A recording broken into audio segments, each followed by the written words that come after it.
diskusi ini. Uh, Insya Allah saya akan sedikit memberikan pengantar berkaitan dengan peran masyarakat sipil dalam masa pandemi ini.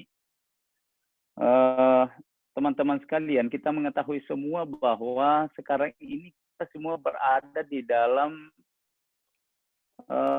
masa, kalau istilahkan sekarang itu masa kenormalan baru kita. Masa kenormalan baru ya. Kita kenormalan baru ini maksudnya bekerja di rumah, belajar di rumah, beribadah di rumah. Nah, kondisi seperti ini tentu sebagian orang bisa melakukan, tapi sebagian yang lain juga tidak bisa melakukan untuk tetap bekerja di rumah, terutama bekerja. Nah, oleh karena itu, teman-teman sekalian, apa yang harus kita lakukan berkaitan dengan kontribusi masyarakat sipil dalam penanganan pandemik ini, saya melihat bahwa yang harus dilakukan yang paling terpenting adalah kepedulian, ya. Kepedulian bagi sesama. Bagi sesama siapa? Kepedulian untuk merasakan apa yang dirasakan mereka yang tidak bisa melakukan atau mewakilkan dirinya dari rumah, bekerja dari rumah, kemudian beribadah, dan kalau sekolah dan beribadah saya kira bisa kita lakukan, tapi bekerja ini yang paling penting hari ini.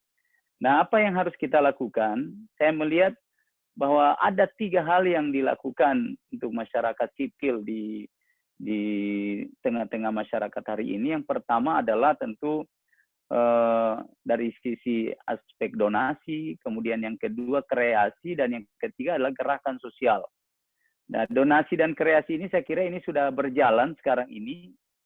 Ada kegiatan-kegiatan aktivitas masyarakat sipil yang melakukan penggalangan donasi untuk membantu katakanlah misalnya petugas kesehatan kita, tenaga medis kita yang sampai hari ini masih belum juga terpenuhi seluruh kebutuhan katakanlah APD yang ada di rumah sakit, di tempat-tempat fasilitas kesehatan yang lain. Kemudian juga kreasi juga sekarang sedang dilakukan oleh banyak orang, model kesehatan digital misalnya, model pendidikan digital, model ekonomi digital sekarang ini. Nah, itu yang sedang berlangsung dilakukan oleh masyarakat sipil. Kemudian yang ketiga berkaitan dengan gerakan sosial. Nah, gerakan sosial ini saya melihat ada 2 hal yang paling penting adalah yang pertama, gerakan sosial dalam rangka melindungi kepentingan publik sehingga kegiatan ekonomi itu masih bisa berjalan. Kemudian yang kedua, gerakan sosial yang harus dilakukan untuk memastikan bahwa pemerintah telah melakukan tugasnya dengan baik, terutama dalam rangka memberi jaminan hidup kepada masyarakat kita, jaminan pelayanan kesehatan kepada masyarakat kita, dan ini perlu ada gerakan sosial untuk melakukan upaya-upaya kontrol sosial sehingga pemerintah mulai dari desa, kecamatan, kemudian daerah, kabupaten, provinsi, dan juga di tingkat jajaran kementerian untuk bisa memastikan pemerintah benar-benar sudah melaksanakan tugas utamanya sekarang ini di 2 hal. Bagaimana rakyat kita sehat, rakyat kita terselamatkan, dan yang kedua bagaimana rakyat kita tidak lapar karena seluruh aktivitas ekonomi yang kita katakan sedang lumpuh pada saat ini. Nah, kira-kira itu hal garis besar yang ingin saya sampaikan pada kesempatan diskusi kita malam ini. Mudah-mudahan nanti ada hal yang berkembang pada diskusi berikutnya. Saya kira itu berkaitan dengan sejauh mana peran masyarakat sipil dalam pandemi ini. Demikian moderator, saya kembalikan. Assalamualaikum warahmatullahi wabarakatuh. Baik, terima kasih untuk Pak Anwar Hafid karena telah memberikan pemaparan terkait peran sosial masyarakat. Nah, untuk selanjutnya langsung saja saya persilahkan kepada Bapak Muhadam Labolo yang mana dia akan memaparkan terkait peran pemerintah dalam tata kelola penanganan pandemi ini. Dipersilakan kepada Bapak Muadam Labolo selama 15 menit kurang lebihnya. Silakan Pak. Terima kasih Pak Anwar.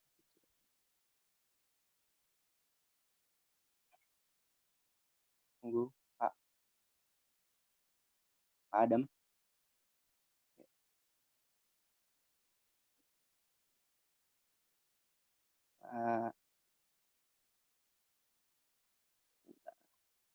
Pak Muhadam.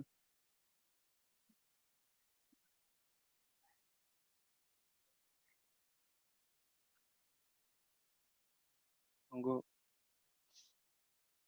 sebentar. Ya.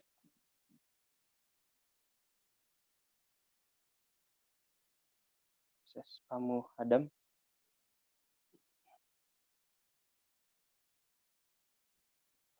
Oke, saya sekarang. Sudah. Ya. Oh, Pak Ya. Olga. Pak Muhadam tulis seperti itu tadi. Oke. Baik, Sama terima 15 kasih. menit. Ya, silakan. Terima kasih. Assalamualaikum warahmatullahi wabarakatuh. Waalaikumsalam. Salam sejahtera untuk kita semua. Om Swastiastu, Namo Buddhaya. Yang saya banggakan tentu saja Pak Anwar selaku anggota Komisi 9 DPR RI, Pak Maulidan dari Kementerian Kemenko Maritim, dan serta pemandu acara Pak Bram, Pak Yohanes, dan teman-teman sekalian dari berbagai universitas. Terima kasih telah bergabung dalam dialektika malam hari ini. Saya diminta oleh panitia untuk bicara di dalam konteks pemerintahan, gitu ya. Di dalam kerangka teoretik, ya, ada 3 subkultur penting yang mesti kita pahami bersama, ya, di dalam dialektika governance itu. Satu adalah peran subkultur kekuasaan, ya, pemerintah. Yang kedua adalah peran dari subkultur ekonomi, pemegang modal, ya, dan yang ketiga adalah peran dari subkultur sosial, sebagaimana dijelaskan oleh Pak Anwar tadi. Nah, di dalam perspektif pemerintahan, fungsi pemerintahan itu jelas, ya, melakukan pelayanan publik, menyiapkan regulasi, melakukan pemberdayaan, dan melakukan pembangunan. Nah, di dalam konteks pelayanan publik, satu di antara dari fungsi itu, kalau kita lihat, tugas pentingnya adalah melakukan proteksi, melindungi segenap bangsa dan seluruh tumpah darah. Bunyinya di konstitusi, kewajiban itu ada di konstitusi. Negara mengamanatkan kepada pemerintah sebagai personifikasi yang paling konkret dari negara itu untuk melakukan upaya melindungi itu. Nah, apa yang dilakukan pemerintah dalam konteks COVID-19 ini adalah tentu se-efektif mungkin mengeluarkan kebijakan yang bisa memproteksi dalam konteks menyelamatkan masyarakat itu dari infeksi COVID-19 itu. Maka yang menjadi filosofi dasar pemerintah bertindak itu adalah adagium yang tertinggi tadi, solus populis suprema lex itu. Bahwa keselamatan manusia adalah hukum tertinggi, itu satu. Yang kedua, kebijakan pemerintah itu setidak-tidaknya, kata Pareto, dalam kriteria Pareto itu, setidak-tidaknya ada satu orang yang diuntungkan, tetapi banyak orang tidak dirugikan. Jadi kalau pemerintah membuat kebijakan, sekalipun ada satu orang diuntungkan, tetapi orang banyak tidak dirugikan. Ibarat kalau ada 10 roti dan ada 8 yang akan makan roti, setidak-tidaknya 8 itu makan. Kalaupun 2 yang tersisa itu kita rebut, tidak ada masalah. Tetapi yang 8 jangan dirugikan. Dan yang kedua adalah, kalau kita ngambil kriteria Rawls atau Karl Dox yang mengatakan bahwa satu keadaan sosial akan lebih baik jika kebijakan itu setidak-tidaknya mampu untuk menderivasi orang yang punya kemampuan, ya, kepada mereka yang tidak memiliki kemampuan itu. Jadi ibarat subsidi itu, ya. Jadi kalau kita beli premium, kita beli Pertamax yang lebih tinggi, itu sebenarnya adalah subsidi yang bisa dideliver kepada kelompok kelas menengah ke bawah. Nah, ini disebut dengan keadilan Rawls atau keadilan Hard Dox tadi itu, ya.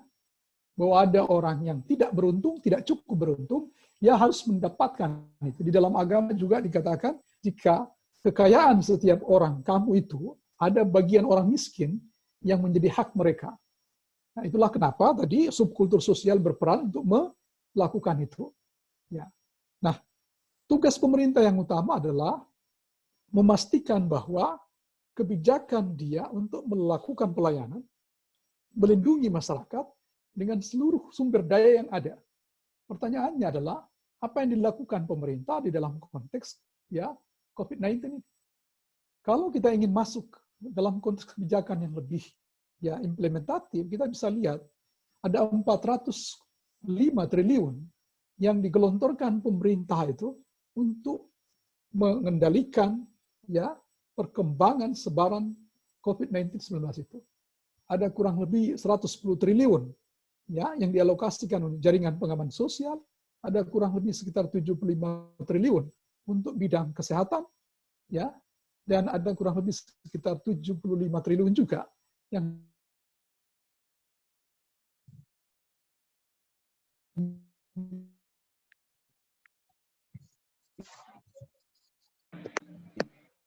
dialokasikan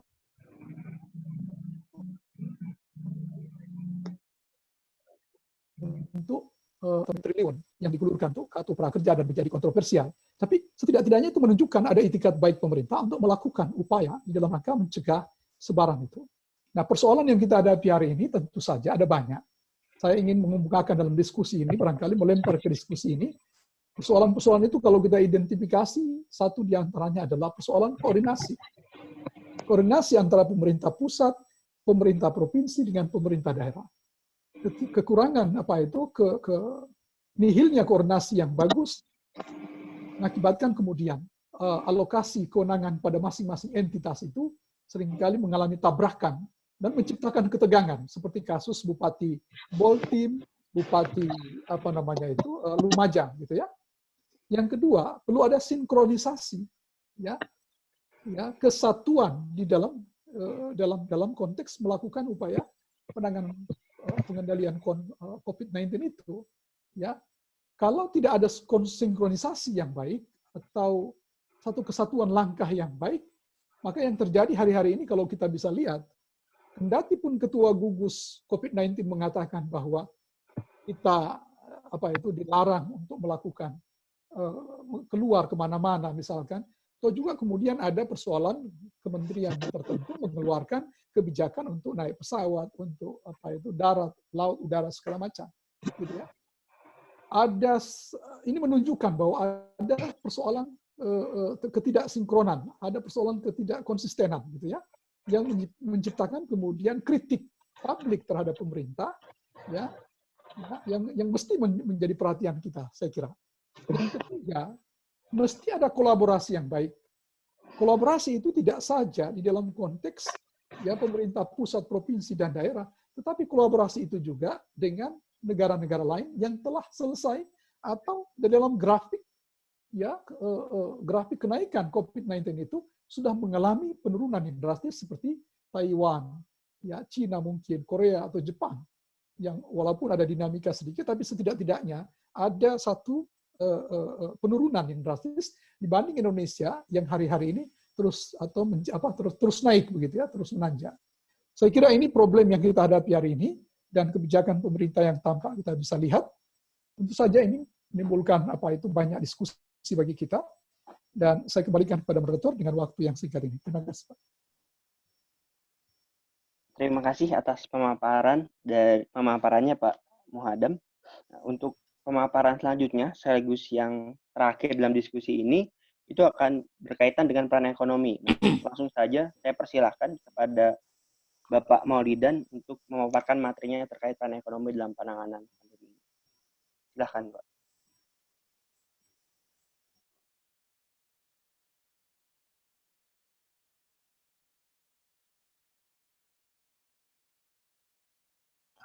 Halo, Assalamualaikum. Assalamualaikum warahmatullahi wabarakatuh. Waalaikumsalam. Terima kasih atas waktunya. Sebelumnya saya mengucapkan terima kasih dan untuk yang saya hormati Bapak Anwar, anggota DPR, dan guru saya Pak Muhadam Labolo. Terima kasih Bapak. Baiklah, malam ini saya akan menyampaikan terkait dari bidang ekonomi untuk kondisi penanganan COVID ini. Karena saya ingin mengutip sedikit dari salah satu buku saya lagi tentang yang dikeluarkan oleh Prof. Indraha terkait dengan seni dan ekonomi. Dalam ekonomi itu sendiri perlu saya sampaikan bahwa demi suatu peningkatan ke depan untuk ekonomi, kita bisa melakukan suatu phasing, yaitu istilah kita saat ini itu sangat terkenal dengan ATM ya, amati, tiru, dan modifikasi. Saya rasa untuk saat ini hampir semua negara yang terkena dengan COVID-19 itu memiliki masalah yang sama terkait kondisi ekonomi di negara mereka masing-masing. Tidak lupa juga termasuk Indonesia sendiri. Nah, dari sektor ekonomi, untuk saya bicara kebetulan saya lihat dari tongnya dibahas terkait dengan ekonomi maritim ya. Kita tahu bahwa Indonesia ini punya potensi sumber daya untuk ekonomi, khususnya di bidang kelautan. Hanya saja tidak dimanfaatkan secara maksimal. Nah, kondisi ekonomi ini yang saat masa pandemi ini dengan masyarakat kurang pergerakannya, sehingga terjadinya pengurangan serapan dari konsumsi itu sendiri. Nah, salah satu yang dikerjakan oleh pemerintah untuk membantu ekonomi kita yaitu dikeluarkannya PP 23 tahun 2020, di mana untuk program pemulihan ekonomi nasional. Salah satu yang difokuskan di situ adalah bagaimana mendongkrak ekonomi yang bersifat padat karya, di mana hal itu untuk meningkatkan konsumsi masyarakat. Ketika uang yang ada dari pemerintah tidak digelontorkan, sebagaimana tadi disebut oleh Pak Muhadam dan Pak Anwar, jumlahnya sampai triliunan, jumlah tersebut kemudian sampai kepada masyarakat dan daya beli masyarakat terhadap produk dan kebutuhan itu meningkat, sehingga perputaran ekonomi pun menjadi berjalan. Ke depan, kalau dilihat dari kondisi ini, yaitu Indonesia punya potensi di sumber daya kelautan, terutama dari perikanan, dan punya panjang pantai yang sangat banyak, bahkan menjadi nomor 2 di dunia. Itu menjadi potensi untuk rumput laut. Nah, ke depan untuk kita Indonesia ini sudah mengalami beberapa krisis dari sejak 98, dan bahkan kita sudah belajar bagaimana kondisi ketika ada suatu kejadian yang sangat musibah yang sangat luar biasa berdampak pada ekonomi di suatu daerah, misalnya di Aceh kena tsunami, bahkan di Aceh kena darurat militer. Tapi kenapa kondisi itu tidak bisa dijalani oleh masyarakat? Karena kita selalu yang jadi landasan utama itu adalah kebutuhan dari masyarakat itu sendiri. Bagaimana diamanatkan dalam kita kesejahteraan sosial, di mana masyarakat itu punya yang dia makan. Kejadian kita untuk Halo, masih jelas suaranya? Kayak di saya putus-putus. Masih, Mas. Masih. Ya. Nah, di kondisi saat ini itu membuat para ekonomi kita tuh bikin bagaimana kita harus loncat. Selama ini kita sudah membahas tentang bagaimana kita menuju teknologi, menuju tentang sistem 4.0, di mana sistem ke depan itu semua berbasis digital. Kita bisa dibilang ke depan kita harus melalui ekonomi digital, di mana kondisi masyarakat harus tidak hanya, contoh seperti saya bilang, usaha-usaha selama ini semua mereka berbasis pada sewa tempat dan lain-lain yang menjadi cost. Ke depan ekonomi dengan melalui ekonomi digital diharapkan bisa masyarakat bisa semua terlibat. Bahkan saat ini bisa kita lihat bagaimana inovasi, sebenarnya yang paling utama itu inovasi yang di masyarakat terus membantu untuk peningkatan ekonomi. Bisa salah satunya itu kreativitas dari ekonomi tersebut adalah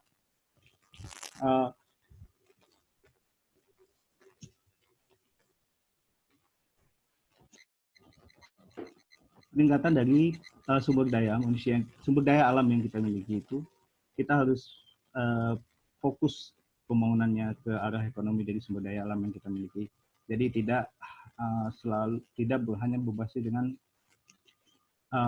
bergantung pada impor. Bahkan bisa kita bilang Wakil Direktur Indef pernah mengatakan bahwa Indonesia menjadi negara 10 besar importir beras di dunia. Itu menjadi suatu hal yang sangat memalukan bagi negara kita yang punya sumber daya alam yang luas. Jadi sebenarnya dalam kondisi pandemi ini, pemerintah telah melakukan berbagai upaya untuk menggelontorkan dan ada stimulusnya untuk peningkatan ekonomi kita. Sehingga daya beli masyarakat itu bisa meningkat. Seperti contoh salah satunya yang sangat terlihat yaitu kebijakan untuk pemberian THR untuk THR baik itu dari pemerintah maupun dari swasta pada level bawah. Kenapa hal tersebut? Karena di level bawah itulah yang memiliki daya konsumsi yang tinggi dibanding level atas. Sedangkan di level atas itu di level tinggi tidak diberikan itu karena mereka itu orang yang sudah memiliki ekonomi yang mumpuni, pasti uang tersebut akan ditabung. Itu salah satu skenario yang dibuat. Dan seperti contoh lagi, upaya tersebut adalah salah satu juga untuk membantu negara ini dalam menganaliskan dananya untuk penanganan COVID dan membantu juga untuk UMKM yang ada di masyarakat. Bahkan salah satu contoh yang bisa kita lihat seperti di Australia, itu untuk level pejabat di suatu perusahaan yang bisa dibilang di level CEO dan beberapa direktur itu 50% pendapatan mereka dipotong untuk dialihkan membantu kekeriman di negara tersebut. Sehingga masyarakat yang selama ini bisa dibilang kalau bahasa kita PHK, sehingga mereka tidak punya pekerjaan, itu disuplai anggarannya sehingga daya beli mereka tetap tinggi. Sehingga ekonomi bisa jalan dan masyarakat tidak jadi biasakan orientasi dengan ekonomi itu ketika masyarakat tidak bisa membeli apapun, tidak punya pendapatan, itu akan berdampak pada kejadian-kejadian tidak diinginkan. Seperti yang pernah terjadi juga di kita pada krisis 98. Mungkin itu bisa saya sampaikan untuk bisa kita diskusi lebih lanjut. Terima kasih. Ya. Terima kasih kepada Bapak Maulidan yang telah memaparkan materinya. Untuk selanjutnya, kita langsung saja menuju sesi tanya jawab. Nah, pada sesi tanya jawab ini, seperti yang telah dijelaskan di chat, monggo untuk teman-teman yang bertanya bisa sebutkan nama dan instansinya di chat. Nanti akan saya persilahkan secara langsung untuk bertanya seperti itu. Monggo, mungkin ada yang sudah pasti kan banyak yang ingin bertanya nih terkait bagaimana sih sebenarnya peran dari ekonomi atau peran sosial masyarakat ataupun peran dari pemerintah itu sendiri. Namun ya, sebelumnya nampaknya sudah ada yang bertanya. Pertama yaitu Ibu Kak Maria Tunti. Kak Maria Tunti, monggo mungkin untuk menyampaikannya secara langsung. Saya izinkan, tapi sebelumnya untuk memperkenalkan terlebih dahulu baik, asal dan hasilnya. Ya, baik. Nama saya Ibu Maria Elerina Doktunti. Kebetulan saya konsentrasinya akuntansi sektor publik, jadi saya tertarik sekali untuk mengikuti ini. Tadi ada bicara sedikit mengenai modal sosial. Memang modal sosial Indonesia itu sebenarnya sudah punya basicnya adalah gotong royong. Jadi sebenarnya itu sudah menjadi pakemnya kita. Modal besar Indonesia dalam melakukan pencegahan COVID ini sebenarnya bisa. Tapi memang walaupun masyarakat Indonesia dengan jiwa gotong royongnya itu dari hal yang kecil sampai hal yang besar, tapi tetap saja kita tidak bisa masyarakat tidak bisa berjalan sendiri tanpa dukungan kuat dari pemerintah. Misalnya saja kayak kami di NTT ini, memang kami baru mulai nih kayaknya. Per siang tadi jam 1 siang, kami sudah 59 orang yang positif COVID. Padahal kalau di daerah lain kan sudah ribuan tuh. Kalau kami baru mulai nih, kebetulan juga alat swab-nya baru ada 1 minggu lalu. Jadi kami yakin dan percaya ini pasti nanti akan naik terus karena per hari saja naik bisa sampai 10 sampai 12 orang per hari dan itu cepat sekali. Kalau untuk Pemda sendiri, kami di sini, ini saya bicara langsung supaya langsung dengan masalah yang ada di daerah kami ya. Baik, bagus itu. Ya, Bagus itu, Ibu Maria.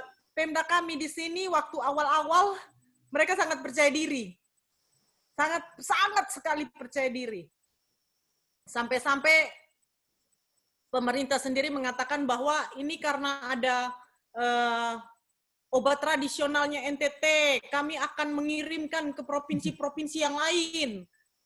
Itu dibicarakan sendiri langsung oleh pimpinan kami di sini. Tapi sudah tiba-tiba ada 1 orang meninggal. Ini sudah 2 orang yang meninggal nih. Per hari ini sudah 2 orang yang meninggal. Langsung mulai sudah tiba-tiba hilang. Pemerintah hilang tiba-tiba. Tiba-tiba saja hilang. Itu yang kami heran. Kenapa? Di saat kami butuh, mereka malahan hilang. Pada saat kita tidak terlalu butuh, mereka keluar terus. Keluar dengan penuh semangat, dengan penuh percaya diri. Sekarang kami mau cari di mana?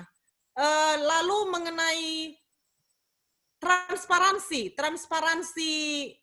data, transparansi mengenai daerah mana yang terpapar, berapa orang, itu kami susah sekali untuk mendapatkannya. Susah. Kami dapatnya itu dari katanya ini orang sini, katanya orang sini, kami tidak tahu. Jadi untuk transparansi, pemerintah kami berharap sekali transparansi itu sangat penting. Lalu mengenai koordinasi, tadi Bapak Muhadam berbicara mengenai koordinasi. Koordinasi pemerintah pusat dengan pemerintah daerah. Pemerintah pusat, baik, kami sangat tidak masalah dengan keputusan pemerintah pusat. Hanya kami minta supaya kami berharap Pemda kami ini lebih kuat gitu loh. Misalnya, bagaimana dengan ini perjalanan pesawat? Kami awalnya kalau kami pesawatnya aman, kami tidak akan COVID kami. Karena di luar sudah begitu banyak, kami masih 0. Hanya karena pesawat ditambah semakin 1 hari bisa 5-6 kali pesawat bolak-balik, Jakarta, Bali, akhirnya masuk. Masuk 1 orang positif, langsung besoknya sudah 10-20 orang yang masuk PDP. Dan itu hanya dalam 1-2 minggu ini. Sekarang sudah 59 orang. Kami tidak tahu nanti besok pasti sudah 60-an, 70-an. Jadi kami berharap mungkin pemerintah jangan terlalu percaya diri. Itu saja saya. Karena pemerintah terlalu percaya diri di awal-awal, kesini hilang. Hilang, kami tidak tahu lagi, tidak pernah keluar lagi di media sosial atau bagaimana, tidak pernah lagi. Tiba-tiba saja hilang dalam 1 minggu ini. Nongol, udah tidak pernah nongol lagi sekarang di media sosial. Jadi saya mohon ini agar transparansi itu penting sekali dari awal kejadian COVID mulai Januari itu kami berharap sebenarnya itu sih pemerintah kurang transparan menurut kami yang orang awam ini gitu. Baik, mungkin dari saya itu dulu Bapak. Oke, terima kasih kepada Ibu Mariatunti. Mungkin setelah kita lihat tadi tanggapannya lebih menjurus kepada terkait peran pemerintah seperti itu. Nah, monggo mungkin Pak Muhadam untuk menanggapi terkait tanggapan yang diberikan oleh Bu Mariatunti seperti itu terkait tadi berkata transparansi dan lain sebagainya. Monggo Pak. Ya, saya kira ini mungkin lebih tepat barangkali juga Pak Anwar bisa memberikan respon karena karena ini beliau adalah wakil rakyat paling tidak walaupun tidak mewakili ente tetapi beliau mewakili rakyat gitu ya. Saya kira yang penting bagi kita sebagai civil society, sebagai subkultur sosial adalah meningkatkan fungsi kontrol kita untuk terus-menerus mengontrol apa yang dilakukan oleh pemerintah. Sebab kalau tidak ada kontrol sama sekali, seperti kata Ibu Maria tadi, kita tidak kritik pemerintah soal transparansi tadi, soal berapa besar tetesan yang akan mengalir ke level paling bawah, siapa yang menerima, berapa banyak yang diterima, apa saja yang dibagikan, ini bisa menciptakan abuse of power, bisa menciptakan determinant de Papua, bisa menciptakan korupsi dan segala macam. Ya, karena orang berpikir bahwa dengan COVID-19 seperti ini kita diam aja di rumah, diam bicara. Nah, sementara ada 405 triliun yang diteteskan pemerintah pusat pada level, pada setiap entitas itu, yang mesti kita sama-sama kontrol benar-benar jatuh kepada sasaran yang diinginkan. Sebab dalam kasus 5,6 triliun kartu prakerja saja, lebih 100 miliar sudah menjadi kontroversi itu. Ya, apalagi dalam yang 110 triliun untuk jaringan pengaman sosial, 75 triliun untuk paket kesehatan, maupun 75 triliun untuk insentif kredit pajak dan sebagainya. Ini patut untuk kita kontrol. Karena itu saya mengharapkan Pak Anwar sebagai wakil rakyat bisa memberikan satu gambaran kepada kita sejauh mana kontrol rakyat yang diwakili tentu saja oleh Pak Anwar terhadap subkultur politik, subkultur pemerintahan itu. Ya, saya kira dari saya itu, Pak. Baik, terima kasih Pak Modam tanggapan awalnya. Kemudian karena memang juga menyangkut terkait berhubung kita ada wakil rakyat di sini dari nasional. Nah, kepada Pak Anwar mungkin memberikan tanggapannya karena juga Ibu Maria Tuntini menanggapi terkait modal sosial juga seperti itu. Monggo Pak Anwar mungkin. Ya, terima kasih moderator, Ibu Maria Tunti dan teman-teman semua. Jadi memang di tataran kebijakan nasional untuk penanganan COVID-19 ini, saya kira untuk saat ini kalau kita melihat dari tataran kebijakan sudah cukup besar kebijakan pemerintah pusat dalam rangka penanganan ini. Karena kita tahu persis anggaran negara cukup besar dialokasikan untuk COVID ini. Namun dalam implementasinya di lapangan, seperti yang disampaikan Ibu Maria tadi, saya kira itu adalah fakta yang hampir di semua daerah kita bisa temukan. Contoh misalnya saya di daerah saya di Sulawesi Tengah, Ibu Maria, saya di Palu. Saya beberapa hal. Yang pertama, saya sering menyampaikan di Dewan juga saya sampaikan bahwa sekarang ini sebetulnya pemerintah masih menggunakan formula penanganan COVID ini secara biasa-biasa. Padahal yang kita alami ini, yang kita hadapi ini, sehingga pemerintah juga sudah mengambil satu kebijakan, membuat satu status, ini bencana non-alam yang bersifat nasional. Nah, kalau ini sifatnya bencana, maka penanganannya juga harus luar biasa, tidak boleh mengikuti prosedur yang biasa. Contoh misalnya, kenapa ribut orang di daerah? Karena kita masih menggunakan, katakanlah misalnya soal bantuan sosial, bansos itu. Masih tetap menggunakan skema PKH, kemudian bantuan tunai dan sebagainya. Padahal di daerah ini sekarang, di daerah-daerah kita, di masyarakat hari ini, bukan cuma persoalan ada orang miskin dan tidak miskin. Kalau boleh dikatakan, semua orang hari ini miskin. Karena tidak bisa bekerja, kemudian ekonomi lumpuh. Sehingga saya sering sampaikan bahwa sebaiknya kalau tidak mau ribut, kebijakan pemberian kepada masyarakat khususnya dalam bantuan, katakanlah sembako itu, kita menggunakan teori terbalik. Kita katakan bahwa semua orang Indonesia ini miskin. Kecuali, baru kita kecualikan, katakanlah ASN. Mereka walaupun tidak, ya tetap ada gaji. Kemudian termasuk kita anggota dewan lah, katakanlah seperti. Walaupun kita misalnya tidak keluar rumah, kita masih punya gaji. Tapi masyarakat kita, tukang ojek dan sebagainya, kalau dia tidak keluar rumah, yang tadinya rumahnya lumayan tidak memenuhi syarat orang miskin, punya kendaraan, tapi sekarang semua ekonominya tertutup, maka dia tidak punya penghasilan apa-apa. Nah, kalau menggunakan skema bantuan yang ada sebelumnya, katakanlah PKH, kemudian bantuan langsung tunai, pasti mereka tidak dapat. Nah, ini sebenarnya satu problem sebetulnya yang ada di di daerah kita hari ini, sehingga banyak orang yang teriak-teriak. Kenapa saya tidak dapat bantuan? Padahal mereka juga orang yang PHK, katakanlah seperti itu, yang mereka tidak masuk di dalam daftar orang miskin. Nah, ini yang jadi problem. Yang kedua, saya lihat kita masih setengah hati. Mungkin kalau saya lihat kebijakan Bapak Presiden itu sudah luar biasa, tapi kita di bawah masih setengah hati. Di daerah kita masih setengah hati. Masih banyak orang yang hanya standby, anggaran itu harus sifatnya standby saja. Menunggu. Kalau cepat selesai corona ini, alhamdulillah dananya tidak terpakai. Padahal hari ini rakyat kita sudah susah. Harusnya penggunaan dana itu ya sudah sekarang hitung berapa banyak masyarakat kita, kemudian jaminlah kehidupannya sehari-hari. Gunakan APBD yang sudah diberikan oleh negara, diberikan keleluasaan hari ini untuk menggunakan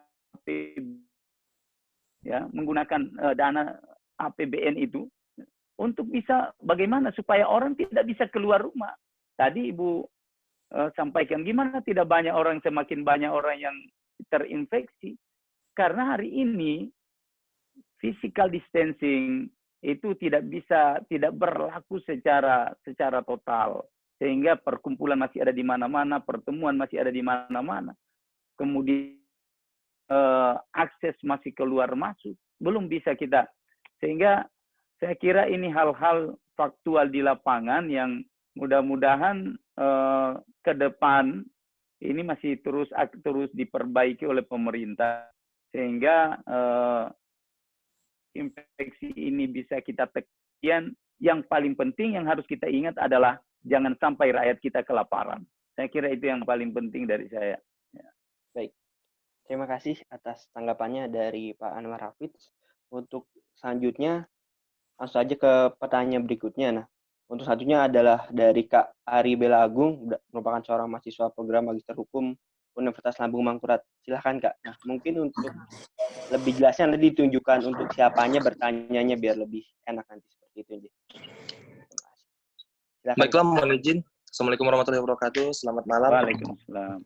Swastiastu. Saya lebih tujukan kepada wakil rakyat. Monggo. Lebih spesifiknya begini Bapak, mohon izin. Yang ingin saya pertanyakan gini kan, sebagai seorang mahasiswa lah, saya beberapa kali mendapat tugas dari beberapa dosen, yaitu mengkaji regulasi yang pemerintah buat yang terjadi selama pandemi COVID-19 ini.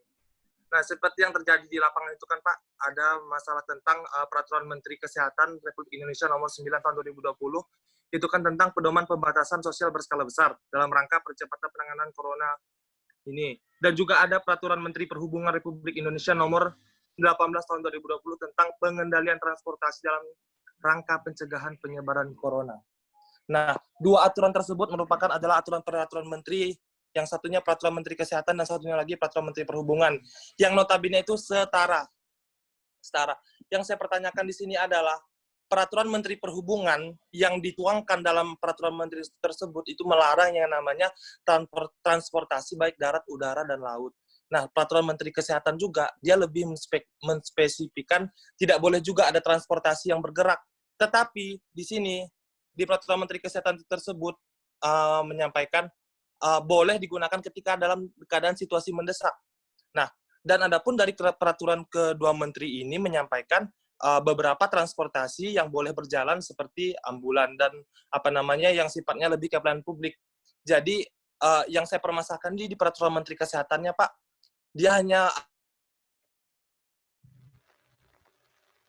listrik mati. Yang namanya beroperasi, kendaraan tersebut boleh beroperasi ketika ada situasi yang mendesak. Menurut saya pribadi, semua orang, seperti yang kita ketahui bersama, yang terjadi juga baru-baru ini yang heboh di sosial media, seperti yang ada di Bandara Soekarno-Hatta, yang sibuk membuat surat tugas untuk untuk bepergian kemana-mana. Nah, yang saya pertanyakan, posisi pemerintah di saat ini di mana? Tidak konsisten gitu kan dengan aturan yang dibuat dari Peraturan Menteri Kesehatan dan Peraturan Menteri Perhubungan tersebut. Dan Indonesia juga selama ini hanya berbicara tentang Jakarta, tidak berbicara tentang dari Sabang sampai Merauke. Aturan PSBB yang terjadi di Jakarta, oke. Saya bisa bisa maklumi. Saya juga di Banjarmasin tidak semencekam yang tidak semencekam yang terjadi di Jakarta.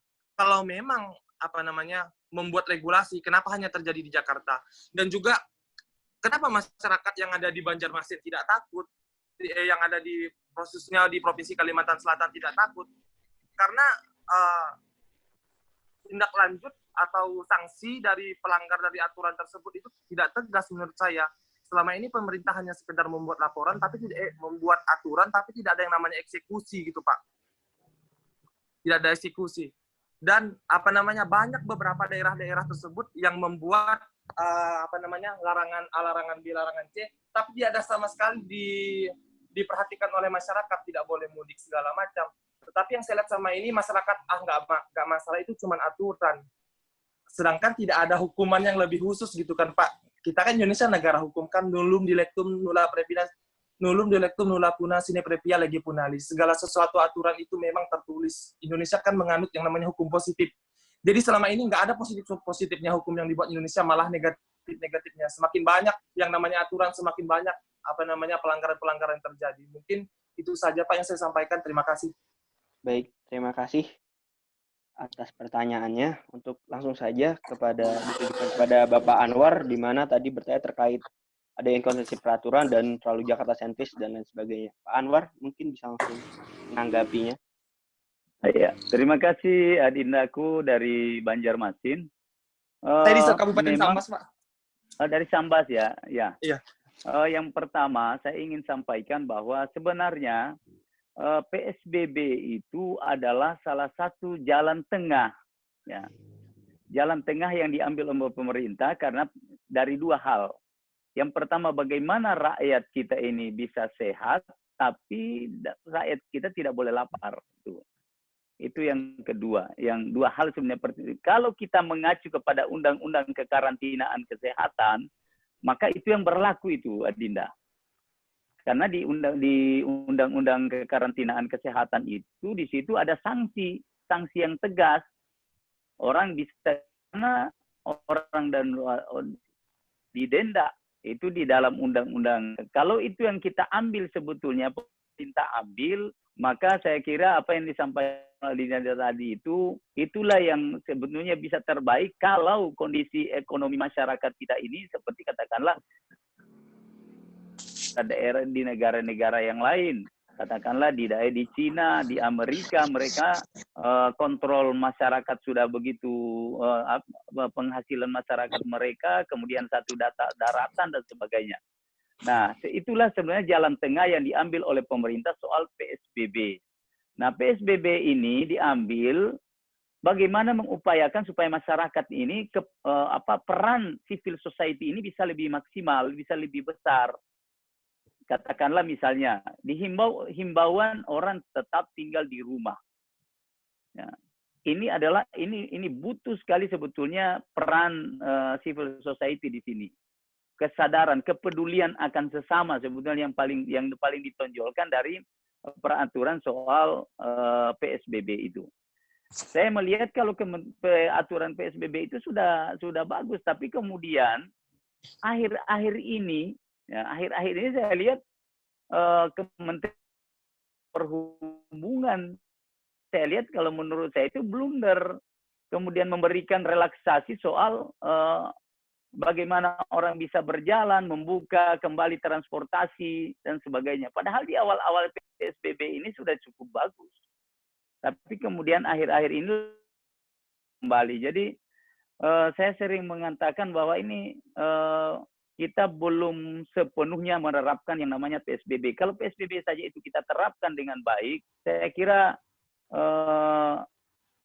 penyebaran virus corona ini di Indonesia masih akan bisa kita tekan sehingga tidak seperti hari ini.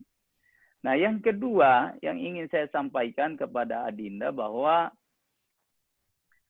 penerapan kalau dibilang Jakarta sentris, saya kira seluruh kebijakan ini biasanya yang saya dari dulu juga saya sering kritisi bahwa kita melihat Indonesia ini dalam membuat aturan itu melihat Indonesia ini satu daratan. Padahal kita ini daerah-daerah kepulauan, katakanlah kita di daerah Sulawesi, di daerah NTT, di daerah Kalimantan, itu kan beda, harus beda perlakuannya. Nah ini kira-kira Adinda yang menjadi problem dalam kehidupan kenegaraan kita sekarang ini, karena katakanlah soal saya sering kritisi soal ukuran kemiskinan yang katakanlah menurut Kementerian Sosial beda, menurut BPS beda, menurut pemerintah daerah beda. Nah, sehingga ketika turun bantuan pasti ribut. Nah, ada orang yang hari ini seperti yang saya sampaikan tadi, kalau kriteria itu kita pakai maka pasti akan jadi problem di mana-mana. Karena yang tadinya punya rumah, katakanlah punya jaringan listrik di rumahnya, kalau menggunakan kriteria dari kementerian, mereka tidak ada PHK misalnya. Nah, jadi ini salah satu problem. Saya setuju bahwa kita masih melihat Indonesia ini sebagai satu daratan. Harusnya membuat peraturan itu harus bisa dilihat Indonesia ini tidak satu daratan, tapi kita memiliki karakteristik masing-masing. Ya. Saya kira itu Adinda yang bisa saya tanggapi dari apa yang disampaikan tadi. Mohon maaf Pak, saya cuma mau menyampaikan sesuatu Pak, aspirasi dari masyarakat. Siap. Sedikit-sedikit yang saya sampaikan Pak. Sedikit saja, saya nggak bertanya. Banyak tanggapan dari masyarakat terkait dengan peraturan Menteri Desa nomor 6 tahun 2020, yaitu Pak tentang cara cepat penanggulangannya namanya COVID-19 terkait dengan namanya dana bantuan langsung tunai Pak. Dan juga kriteria masyarakatnya itu Pak diatur dalam yang namanya undang-undang fakir miskin. Jadi kebanyakan masyarakat atau pemerintahan desa menjadikan undang-undang fakir miskin itu sebagai tolak ukur yang namanya penyaluran dana BLT. Nah, sedangkan sampai saat sekarang beberapa wilayah di Indonesia, kemungkinan 90% yang ada di Indonesia BLT itu Pak belum tersalurkan. Karena sampai saat ini tolak ukurnya undang-undang fakir miskin tersebut Pak. Sedangkan yang dalam peraturan menteri itu yaitu yang namanya musyawarah mufakat dari masing-masing desanya itu Pak. Dan juga ketidakjelasan aturan tertulisnya kriteria mana-mana saja yang dapat Pak. Terima kasih Pak. Baik. Terima kasih. Untuk selanjutnya langsung saja kepada Kak Abrori dari merupakan dosen dari Setia Cimahi. Silakan kepada Kak Abrori untuk bertanya. Saya persilahkan Kak Abrori dari Setia Cimahi. Monggo, Kak. Mungkin karena belum, sekali lagi mungkin Kak Abrori dari Setia Cimahi. Ya, karena itu mungkin dilanjut dulu saja. Nah, selanjutnya dari Kak Irfan Murtado Yusuf dari mahasiswa Universitas Utara Malaysia. Silakan kepada Kak Irfan. Ya, oke. Assalamualaikum warahmatullahi wabarakatuh. Waalaikumsalam. Perkenalkan, nama saya Irfan Murtado Yusuf dari mahasiswa Universitas Utara Malaysia. Saya kebetulan tinggal di kota Semarang ya Pak. Jadi pertanyaan ini saya tujukan kepada yang terhormat Bapak Anwar Hafid dari anggota DPR Komisi 9 ya, yaitu mungkin salah satu komisi yang menangani langsung dan bekerja sama dengan Kementerian Kesehatan. Begini Bapak, jadi kan sekarang ini setelah Indonesia menerapkan yang pertama kali yaitu karantina wilayah dan dilanjutkan dengan PSBB, apakah sudah ada evaluasi mengenai big data yang sudah dilaksanakan oleh pemerintah mengenai isu yang sampai sekarang masih terjadi, yaitu bantuan yang tidak sesuai tepat sasaran. Karena ditengarai malah ada seperti salah satu anggota rektor di perguruan tinggi Indonesia pun dia malah tercatat sebagai anggota penerima bantuan ataupun banyak orang yang sudah meninggal namun tercatat sebagai penerima bantuan. Nah, apakah memang di daerah seperti anggota RT atau RW maupun kelurahan itu apakah tidak ada cross check di dalam pembaharuan data? Yang kedua, mungkin ini asumsi apa ya, dari asumsi akal saya mungkin kali ya. Ini kan saya sebenarnya menengarai mengapa negara ini masih gagap dalam penanganan COVID, dan malah dari awal kali Indonesia mengumumkan COVID itu pada bulan Maret ya, dan menunjukkan BNPB sebagai ketua gugus tugas, dan kenapa bukannya malah Kementerian Kesehatan ditunjuk sebagai ujung tombak untuk mengurangi virus corona atau COVID-19 ini ya, seperti pada tahun sebelumnya itu kan pada wabah SARS ya, itu kan yang ditunjuk Kementerian Kesehatan. Nah, itu apa karena memang BNPB itu mempunyai cadangan anggaran yang disebut anggaran tak terduga? Apakah seperti demikian? Atau kasus yang sekarang terjadi ini apakah ada politisasi state budget revenue atau dan treasure dari pemerintah pusat? Begitu Pak, mungkin bisa dijelaskan secara singkat dan jelas. Terima kasih dari saya. Baik. Assalamualaikum warahmatullahi wabarakatuh. Terima kasih atas pertanyaannya Mas Kak Irfan. Untuk langsung saja karena ditunjukkan kembali untuk Pak Anwar. Monggo Pak untuk ditanggapi terkait pertanyaannya dari Mas Irfan tadi, di masa satunya kenapa tidak adanya cross-check data, ada aplikasi. Monggo. Halo. Anwar. Oh iya. Halo, saya bisa sarankan agar mungkin semuanya kita rangkum dulu supaya ada banyak akses untuk teman-teman yang begitu banyak bergabung hari ini. Sebentar, akses. Maksud saya kita beri kesempatan mereka untuk lebih banyak bertanya dulu supaya karena pasti akan ada pertanyaan yang akan sama gitu ya, sehingga kita bisa jawab sekalian. Oke. Terima kasih. Tapi untuk sebelumnya mungkin ditanggapi terlebih dahulu ya Pak terkait yang pada Pak Anwar dari pertanyaan Mas Irfan tadi. Monggo untuk ditanggapi terlebih dahulu. Baru nanti mungkin kita akan merubah sistemnya seperti itu. Iya. Terima kasih Mas Irfan. Jadi persoalan data. Ini persoalan yang sampai hari ini persoalan kita di Indonesia ini. Persoalan data yang mudah-mudahan rencana pemerintah untuk data satu pintu itu bisa terwujud secepatnya. Karena sekarang kita banyak sekali sumber data kita. Ada data dari BPS, ada data dari Kementerian Sosial, ada masing-masing orang punya data. Ini yang menyebabkan kita banyak tumpang tindih data di lapangan. Nah, sekarang pemerintah sedang merancang yang namanya pintu. Data hanya satu pintu. Nah, yang kedua persoalan, saya ini dulu mantan bupati yang sering menghadapi persoalan ini. Kita biasa dikirimin kriteria data orang miskin. Ada 14 kriteria orang miskin. Kita berdasarkan kriteria itu, di daerah saya itu hampir tidak ada orang miskin.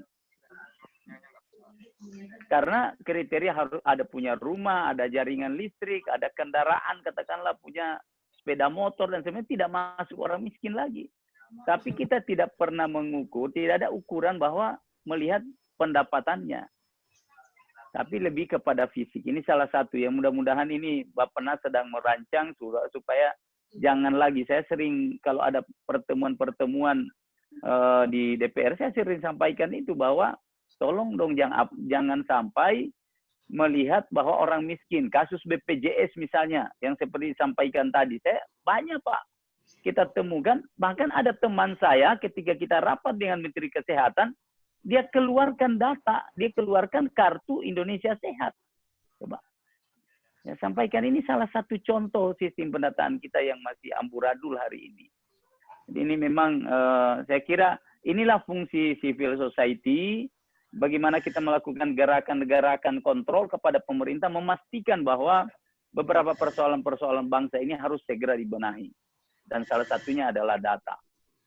Nah, kemudian yang kedua tadi pertanyaan soal berkaitan dengan kenapa bukan Menteri Kesehatan yang tangani. Jadi kasus COVID ini seperti kita ketahui bersama, adalah sesuai anjuran dari WHO sudah menyatakan bahwa ini pandemi, maka tentu di negara-negara semua sudah menetapkan status sebagai bencana non alam. Nah, kalau kita bicara struktural, yang menjadi penjang utama kalau terjadi bencana dalam undang-undang kita adalah dari Kepala Badan Penanggulangan Bencana Nasional. Nah, di situ kira-kira koordinasinya. Koordinasi, ini sistem koordinasi lagi ini sebetulnya. Kita juga sering mengkritisi itu. Kenapa bukan Menteri Kesehatan yang menjadi leading sektor misalnya? Sehingga, tapi oleh Kepala Pak Jenderal Munardo juga mengakui sendiri bahwa ada hambatan besar yang dia hadapi, yaitu ego sektoral masih terjadi dalam penanganan COVID-19 ini. Itu pun sudah ditangani oleh langsung di bawah Ketua gugus tugas itu. Jadi saya kira Kementerian Kesehatan sudah punya peran sendiri, sekalipun secara total memang koordinasinya harus tetap dalam satu komando karena ini adalah bencana nasional. Saya kira begitu Dinda untuk sementara yang bisa saya berikan secara garis besarnya. Terima kasih. Terima kasih. Baik, terima kasih atas tanggapannya dari Pak Anwar. Nah, terus selanjutnya tadi belum ada berbagai masukan, terutama juga dari masukan dari Pak Muhadam. Nanti mungkin setelah ini akan saya persilahkan 3 orang penanya, baru sehabis itu akan ditanggapi oleh panelis seperti itu. Nah, tapi sistemnya masih sama, di mana akan saya mempersilahkan baru bertanya, namun to the point, tidak terlalu bertele-tele, tapi langsung to the point kepada apa yang ingin ditanyakan seperti itu. Baru nanti setelah 3 pertanyaan terkumpul, baru akan ditanggapi oleh para panelis. Dan jangan lupa untuk langsung ditunjukkan to the point untuk siapa dan apa pertanyaannya seperti itu.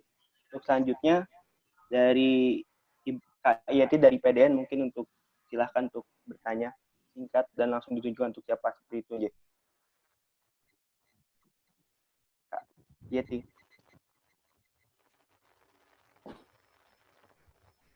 Kak Yati. Ya, sekali lagi mungkin sebelum Kak Yati. Ya. Lanjut saja ke Lanjut aja ya. Laude. Oh, Kak Yeti. Langsung. Ibu Yeti. Oh, Ibu Yeti, silakan. Di mute, masih di unmute dulu. Unmute ya. Nah, silakan. Sebelah kan.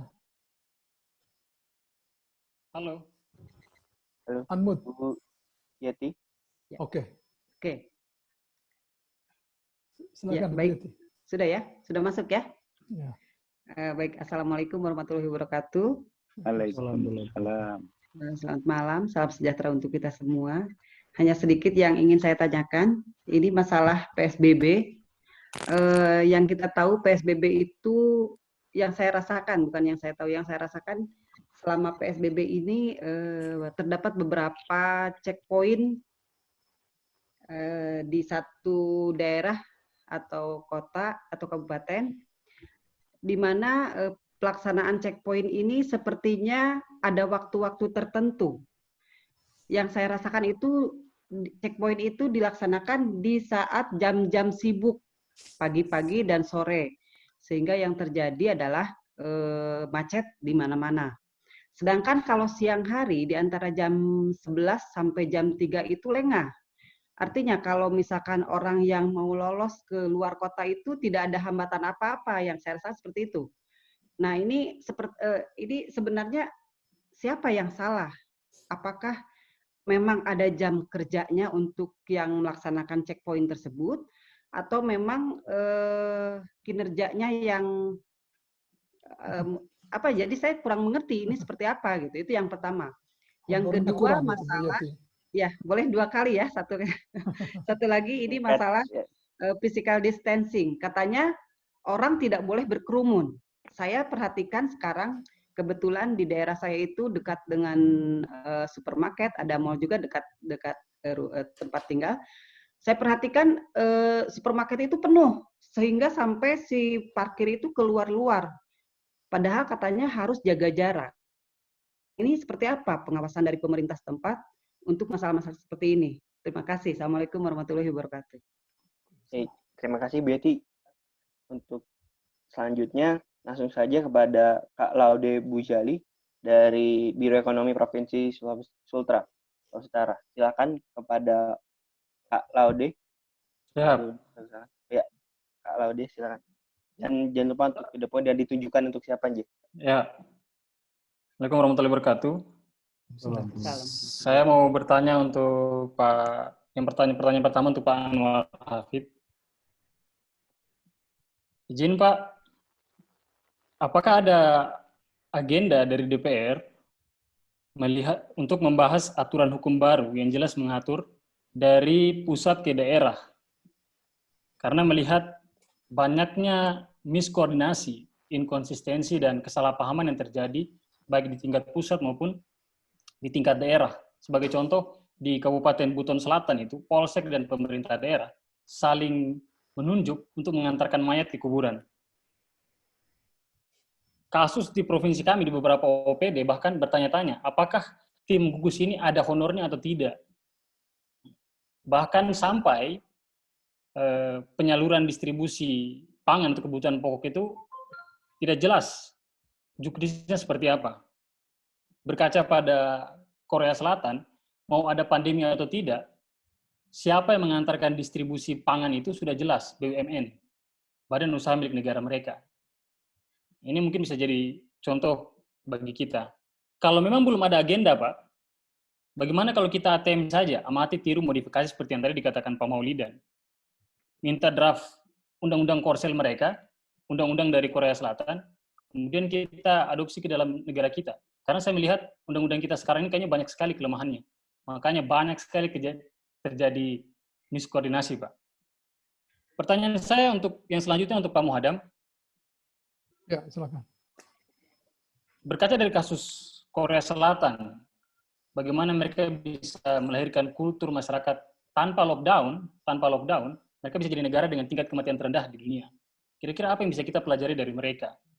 Yang bisa kita adopsi ke negara kita?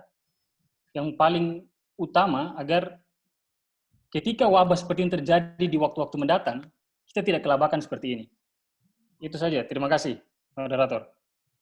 Ya, terima kasih atas pertanyaannya dari Kak Rubina. Selanjutnya, saya akan membacakan terkait pertanyaan dari Muslimin Iqbal nih, karena beliau sedang ada permasalahan juga terkait koneksi, jadi tidak bisa langsung menyampaikannya secara langsung. Singkat saja, di sini Mas Muslimin Iqbal ini berbicara terkait data, di mana data ini tuh masih terkait penyaluran, masih ada permasalahan di dalamnya. Dan sebenarnya hampir sama seperti pertanyaan yang diajukan oleh Mas Irfan tadi, yaitu berkutat itu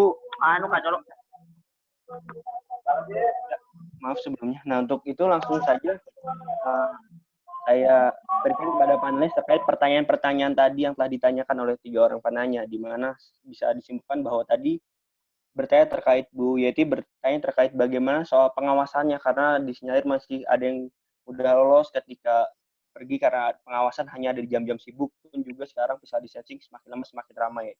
Sedangkan tadi di Mas Lauji bilang dia untuk pertanyaan kepada Pak Anwar terkait bagaimana sih koordinasi dari tingkat pusat dan daerah, karena di lapangan sendiri masih ada miskoordinasi seperti itu temuannya.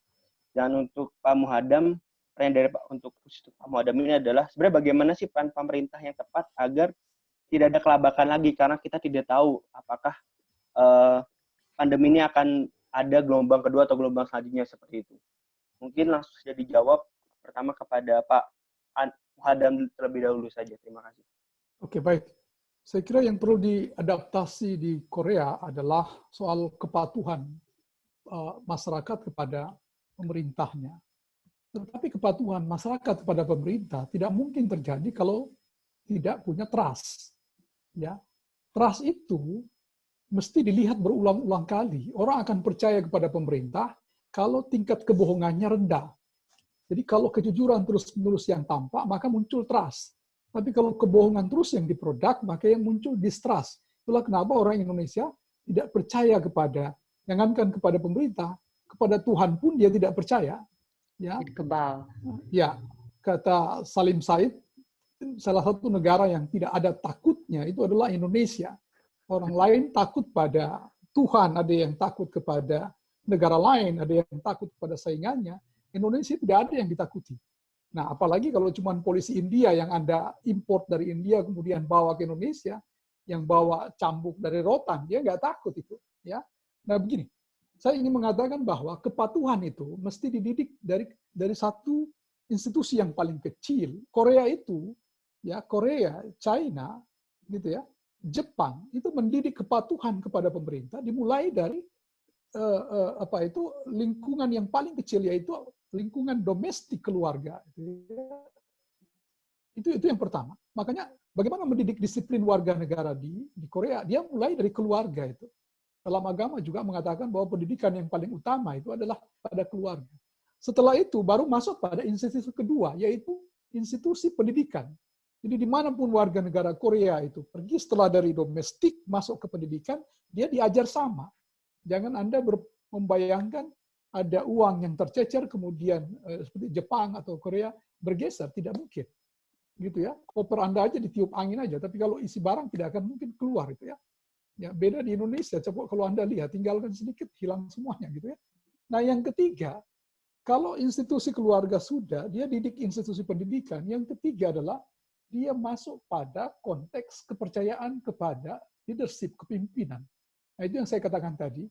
Ya, orang Korea itu tidak harus beragama seperti kita di sini. Ada Islam, Kristen, Hindu, Buddha dan sebagainya. Mungkin dia punya keyakinan yang berbeda, tetapi kalau yang namanya penyalahgunaan kewenangan, korupsi segala macam, itu haram.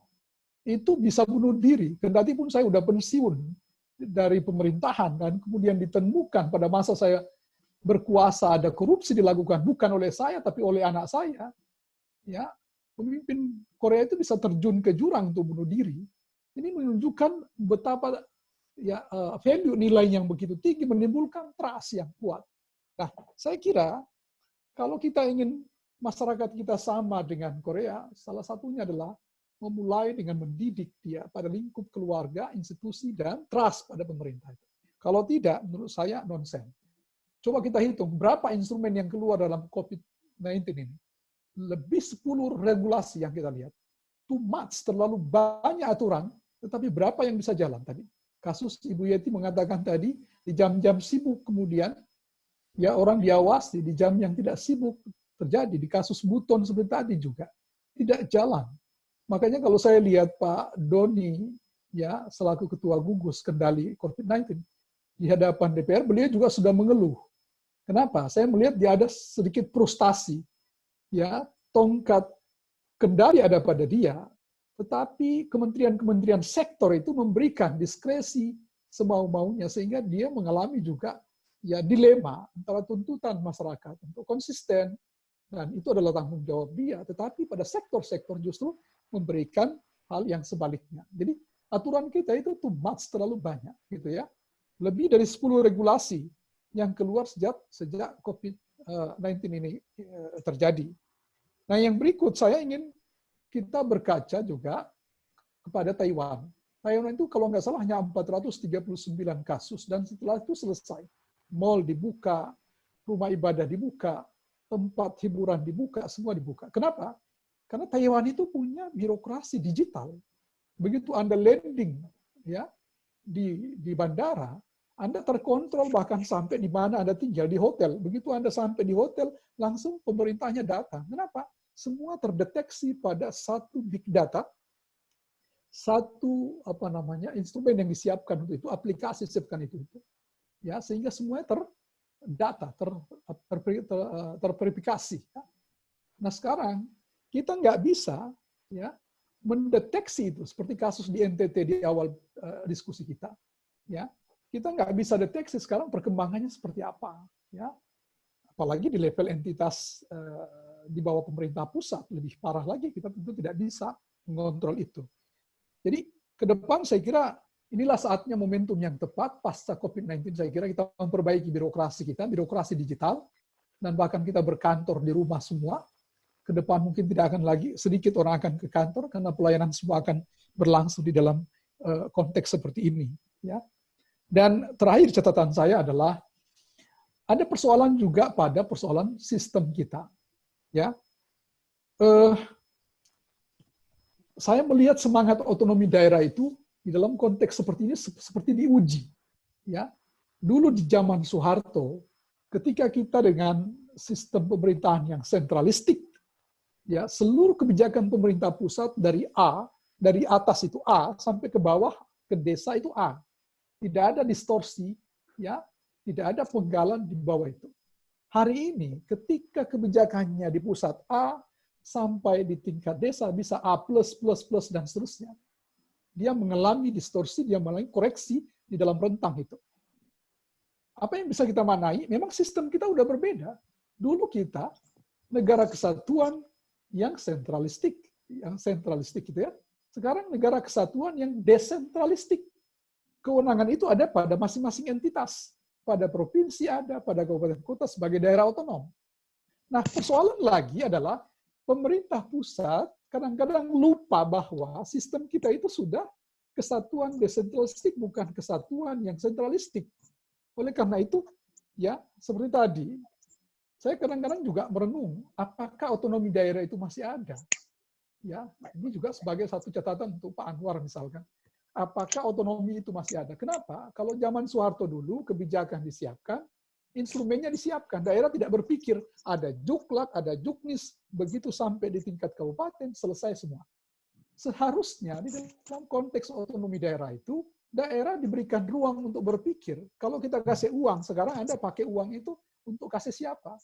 Siapa orang miskin, Anda lebih tahu. Di mana orang miskin, Anda lebih tahu. Berapa banyak orang miskin, Anda lebih tahu. Dan berapa yang harus diberikan. Tentu daerah lebih tahu. Nah sekarang kalau semuanya dibuat dari pusat, sampai dengan juklak, juknis, tadi, ya surat dari Menteri Desa, surat dari Menteri Kesehatan, semua sudah teknis. Apa yang terjadi hari ini? Ketegangan antara kepala desa dengan bupati, ketegangan antara bupati dengan bupati, ketegangan antara kepala daerah dengan gubernur, bahkan ketegangan antara pemerintah daerah dengan pusat. Pertanyaan kritisnya adalah masih adakah otonomi? Seharusnya otonomi itu dia yang berpikir, dia yang beregulasi, dia kemudian menyelesaikan masalah, karena dialah yang tahu masalah itu. Sekarang saya melihat seakan-akan terjadi resentralisasi, maka daerah seakan-akan kehilangan spirit otonominya itu. Saya kira itu catatan saya, Pak Moderator. Terima kasih. Ya, terima kasih. Untuk selanjutnya, mohon tanggapannya dari Pak Anwar Hafid ya Pak, karena ada yang bertanya juga kepada Bapak terkait miskoordinasi mungkin lebih tepatnya, dan boleh menanggapi pertanyaan yang tadi juga dirasa sesuai dengan civil society atau sosial masyarakat sendiri. Pak Anwar Hafid, dipersilakan untuk menanggapi. Ya, terima kasih. Saya mengambil ukuran diri saya. Saya ini mantan, sekali lagi saya ulangi, mantan bupati. Dulu waktu saya bupati, kalau itu kepentingan rakyat, saya tidak peduli. Walaupun itu bukan kepentingan saya lakukan. Kalau rakyat mendesak. Contoh misalnya, rakyat saya waktu jalan-jalan negara itu, karena negara lama baru memperbaiki, saya pakai APBD untuk mengaspal jalan negara itu. Yang kedua, soal listrik. Di daerah saya dulu listriknya itu, saya jadi bupati 6 jam. Saya tanya PLN ini kapan bisa 24 jam? Dia bilang PLN mungkin sampai 3-4 tahun, Pak. Saya mikir, saya pakai APBD, bantu PLN, beli pembangkit, pasang jaringan. Udah, akhirnya hanya dalam waktu 1 tahun, listrik bisa 24 jam. Itu di zaman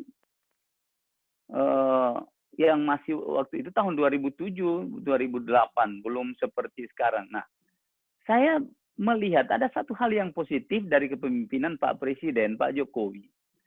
Itu saya masih dapat juga beliau, saya bupati. Beliau selalu menyampaikan, lakukan diskresi.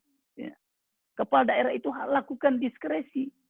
Bahkan beliau bilang, Pak Presiden itu, Pak Jokowi selalu bilang, tolong aparat penegak hukum jangan persoalkan kepala daerah yang mengambil diskresi untuk kepentingan rakyat.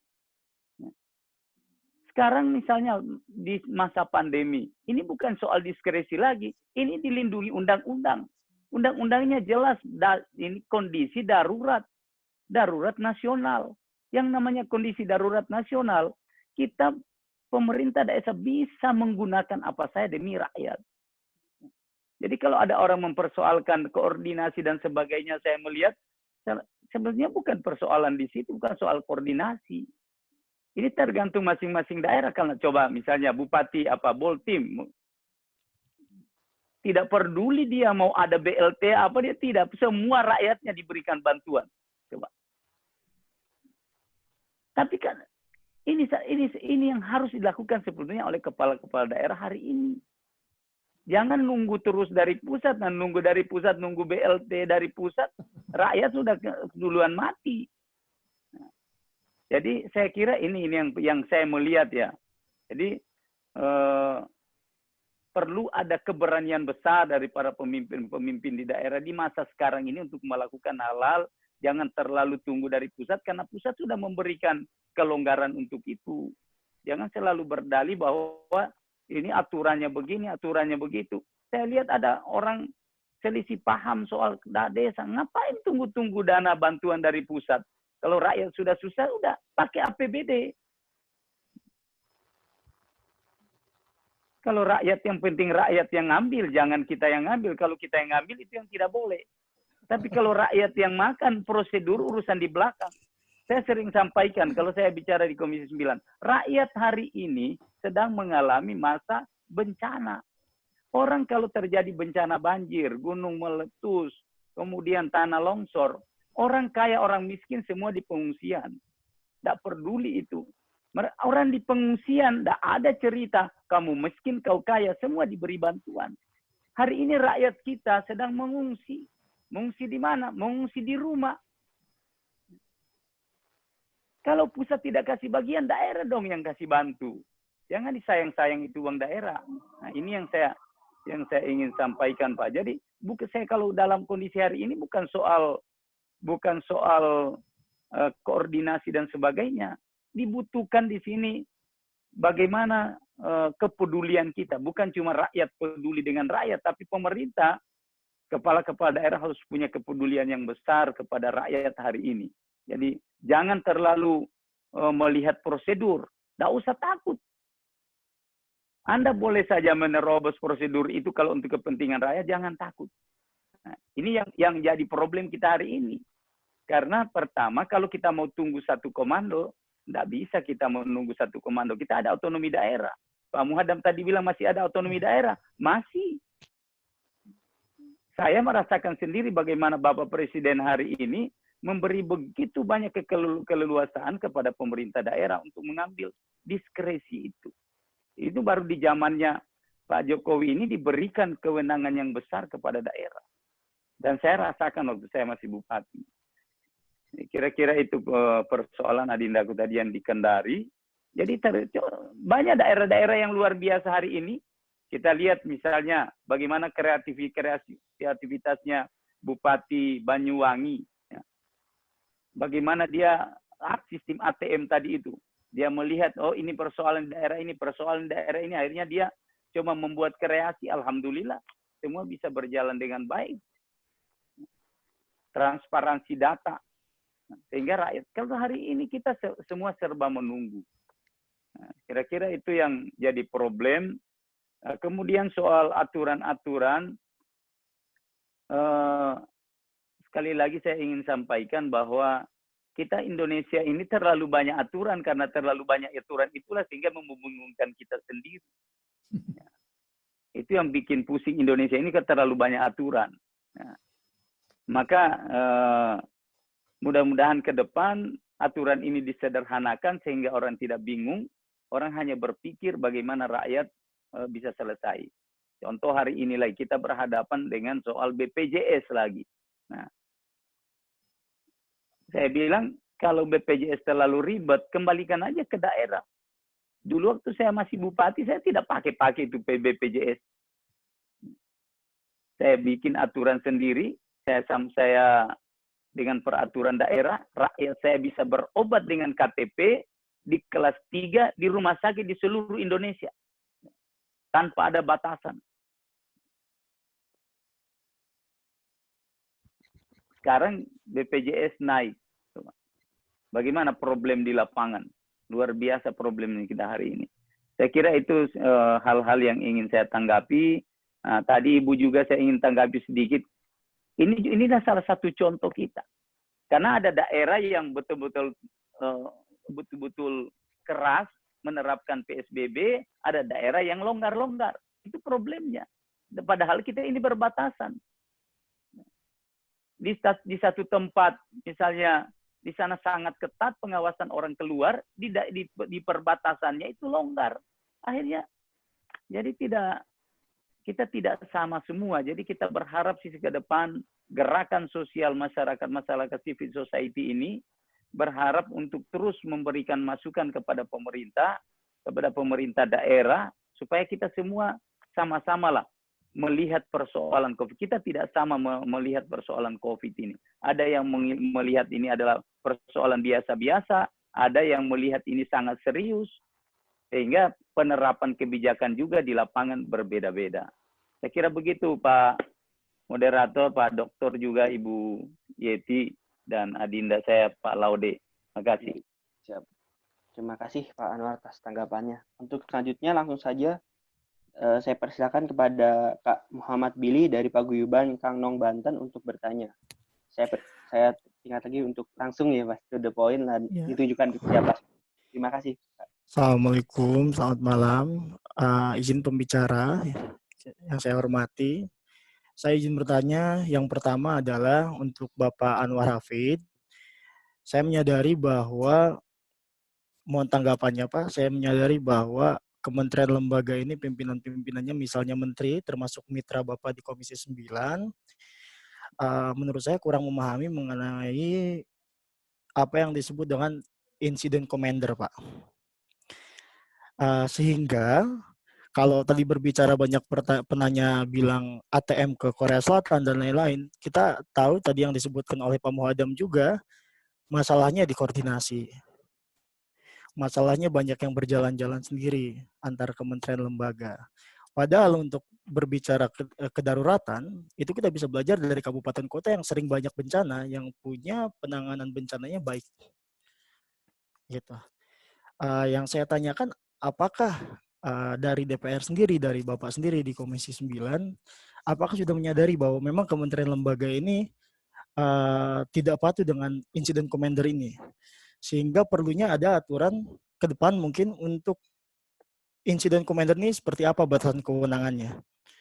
Gitu Pak. Yang kedua, tolong juga untuk diperhatikan bahwa untuk masalah data yang saya pahami, saya juga kan kebetulan ASN di Bapeda Provinsi Banten Pak. Banyak masalah dari instansi-instansi pemerintah juga, alasannya adalah anggaran untuk penelitian untuk masalah data itu, padahal data itu kita pahami semua, kita mungkin sepakat bahwa dasar untuk kebijakan itu ya data gitu. Tapi untuk mendorong kita memperbarui data, mempersiapkan data apabila ada hal-hal yang tidak kita inginkan terjadi, itu minim dari tingkat daerah maupun pusat, sehingga saat ada kejadian semuanya ribut urusan data.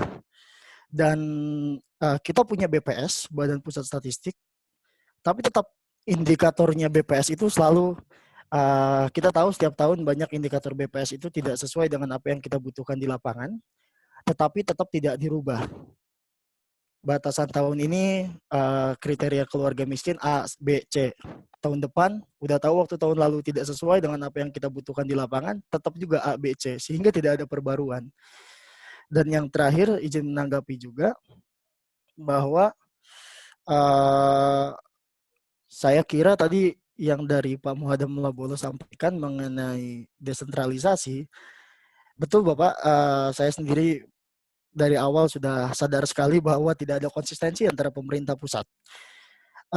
Awal sekali menyepelekan dan kemudian selanjutnya menyampaikan bahwa penanganan COVID dengan cara desentralisasi. Saya masih ingat sekali konferensi pertamanya Pak Menteri Kesehatan. Nah, di sini apakah dari saya khusus ke Pak Anwar Hafid, memang karena ini mitranya Bapak di DPR RI, apakah memang itu selalu ditekankan oleh DPR mengenai yang pertama anggaran mengenai penelitian, kemudian juga tentang insiden commander, apakah sudah paham gitu? Nah, jadi ke depan mungkin bisa itu Pak, sama terakhir tadi mungkin izin menanggapi juga yang terakhir untuk menyampaikan yang tadi ada yang bertanya mengenai kenapa bukan Kemenkes. Saya menyampaikan mungkin kalau saya bisa boleh jawab, yang saya tahu mengenai hal-hal seperti ini sebetulnya hanya masalah manajemen saja Pak. Apabila semuanya taat dan pengelolaannya baik, sebenarnya tidak perlu harus dokter yang menyelesaikan masalah COVID.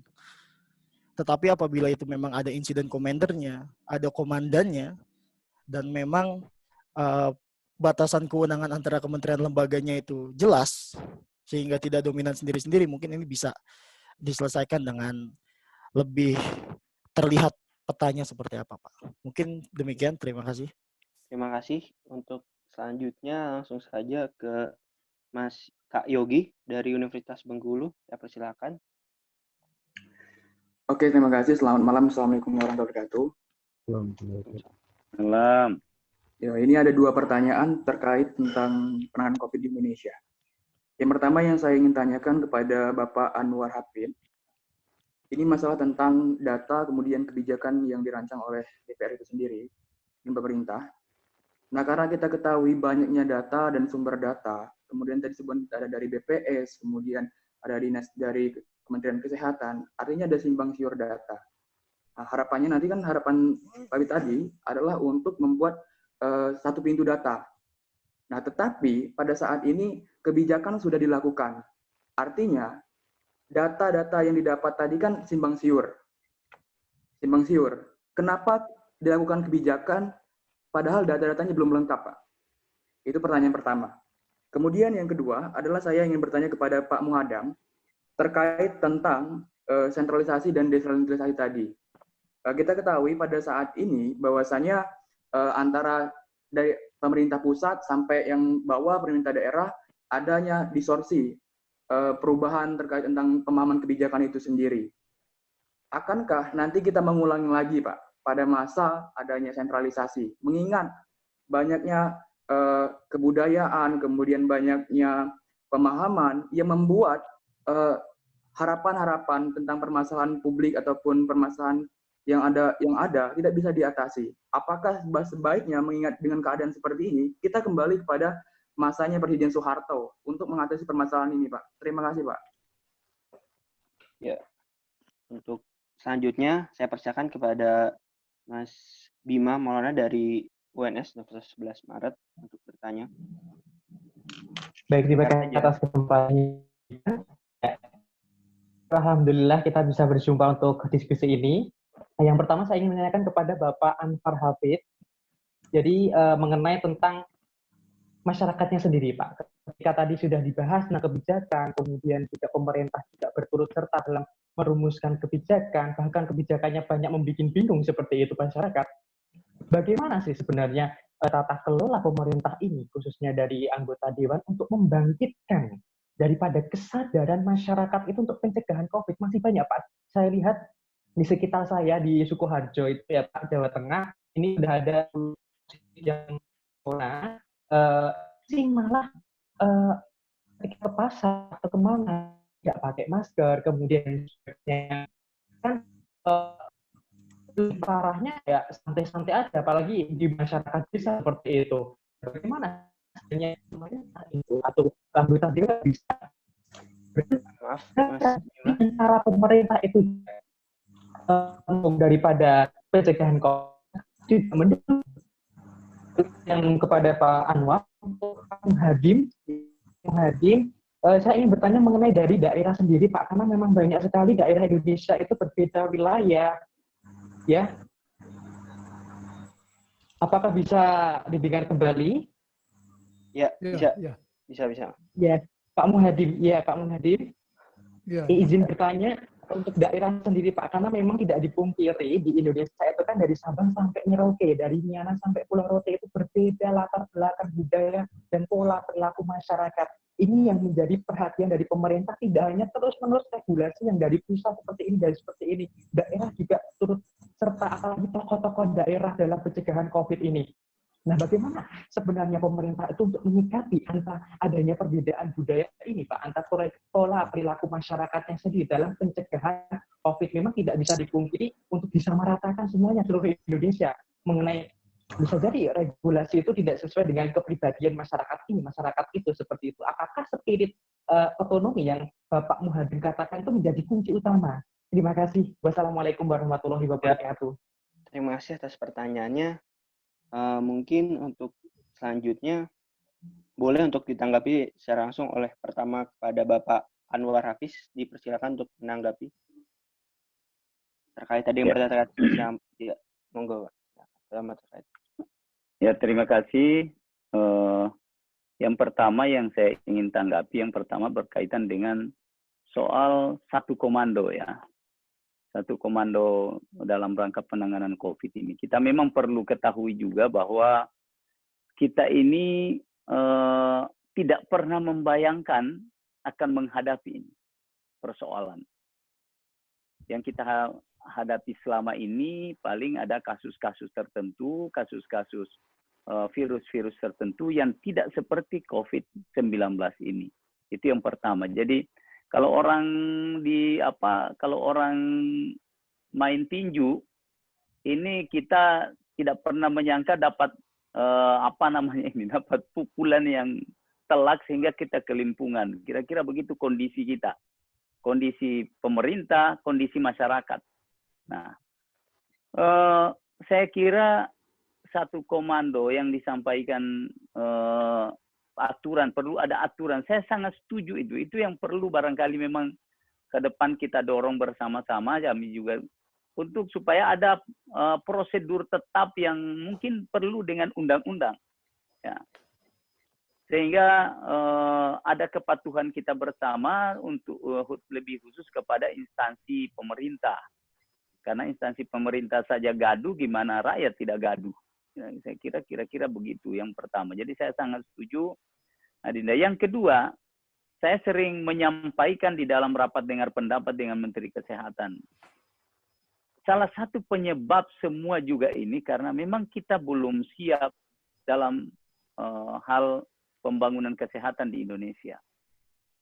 Saya bilang kalau pembangunan kesehatan ini masih seperti hari ini kita lakukan, maka ke depan kita akan mengalami hal yang sama. Contoh, anggaran untuk kesehatan itu sangat minim di Republik ini. 5% dari APBN dibanding pendidikan yang 20%.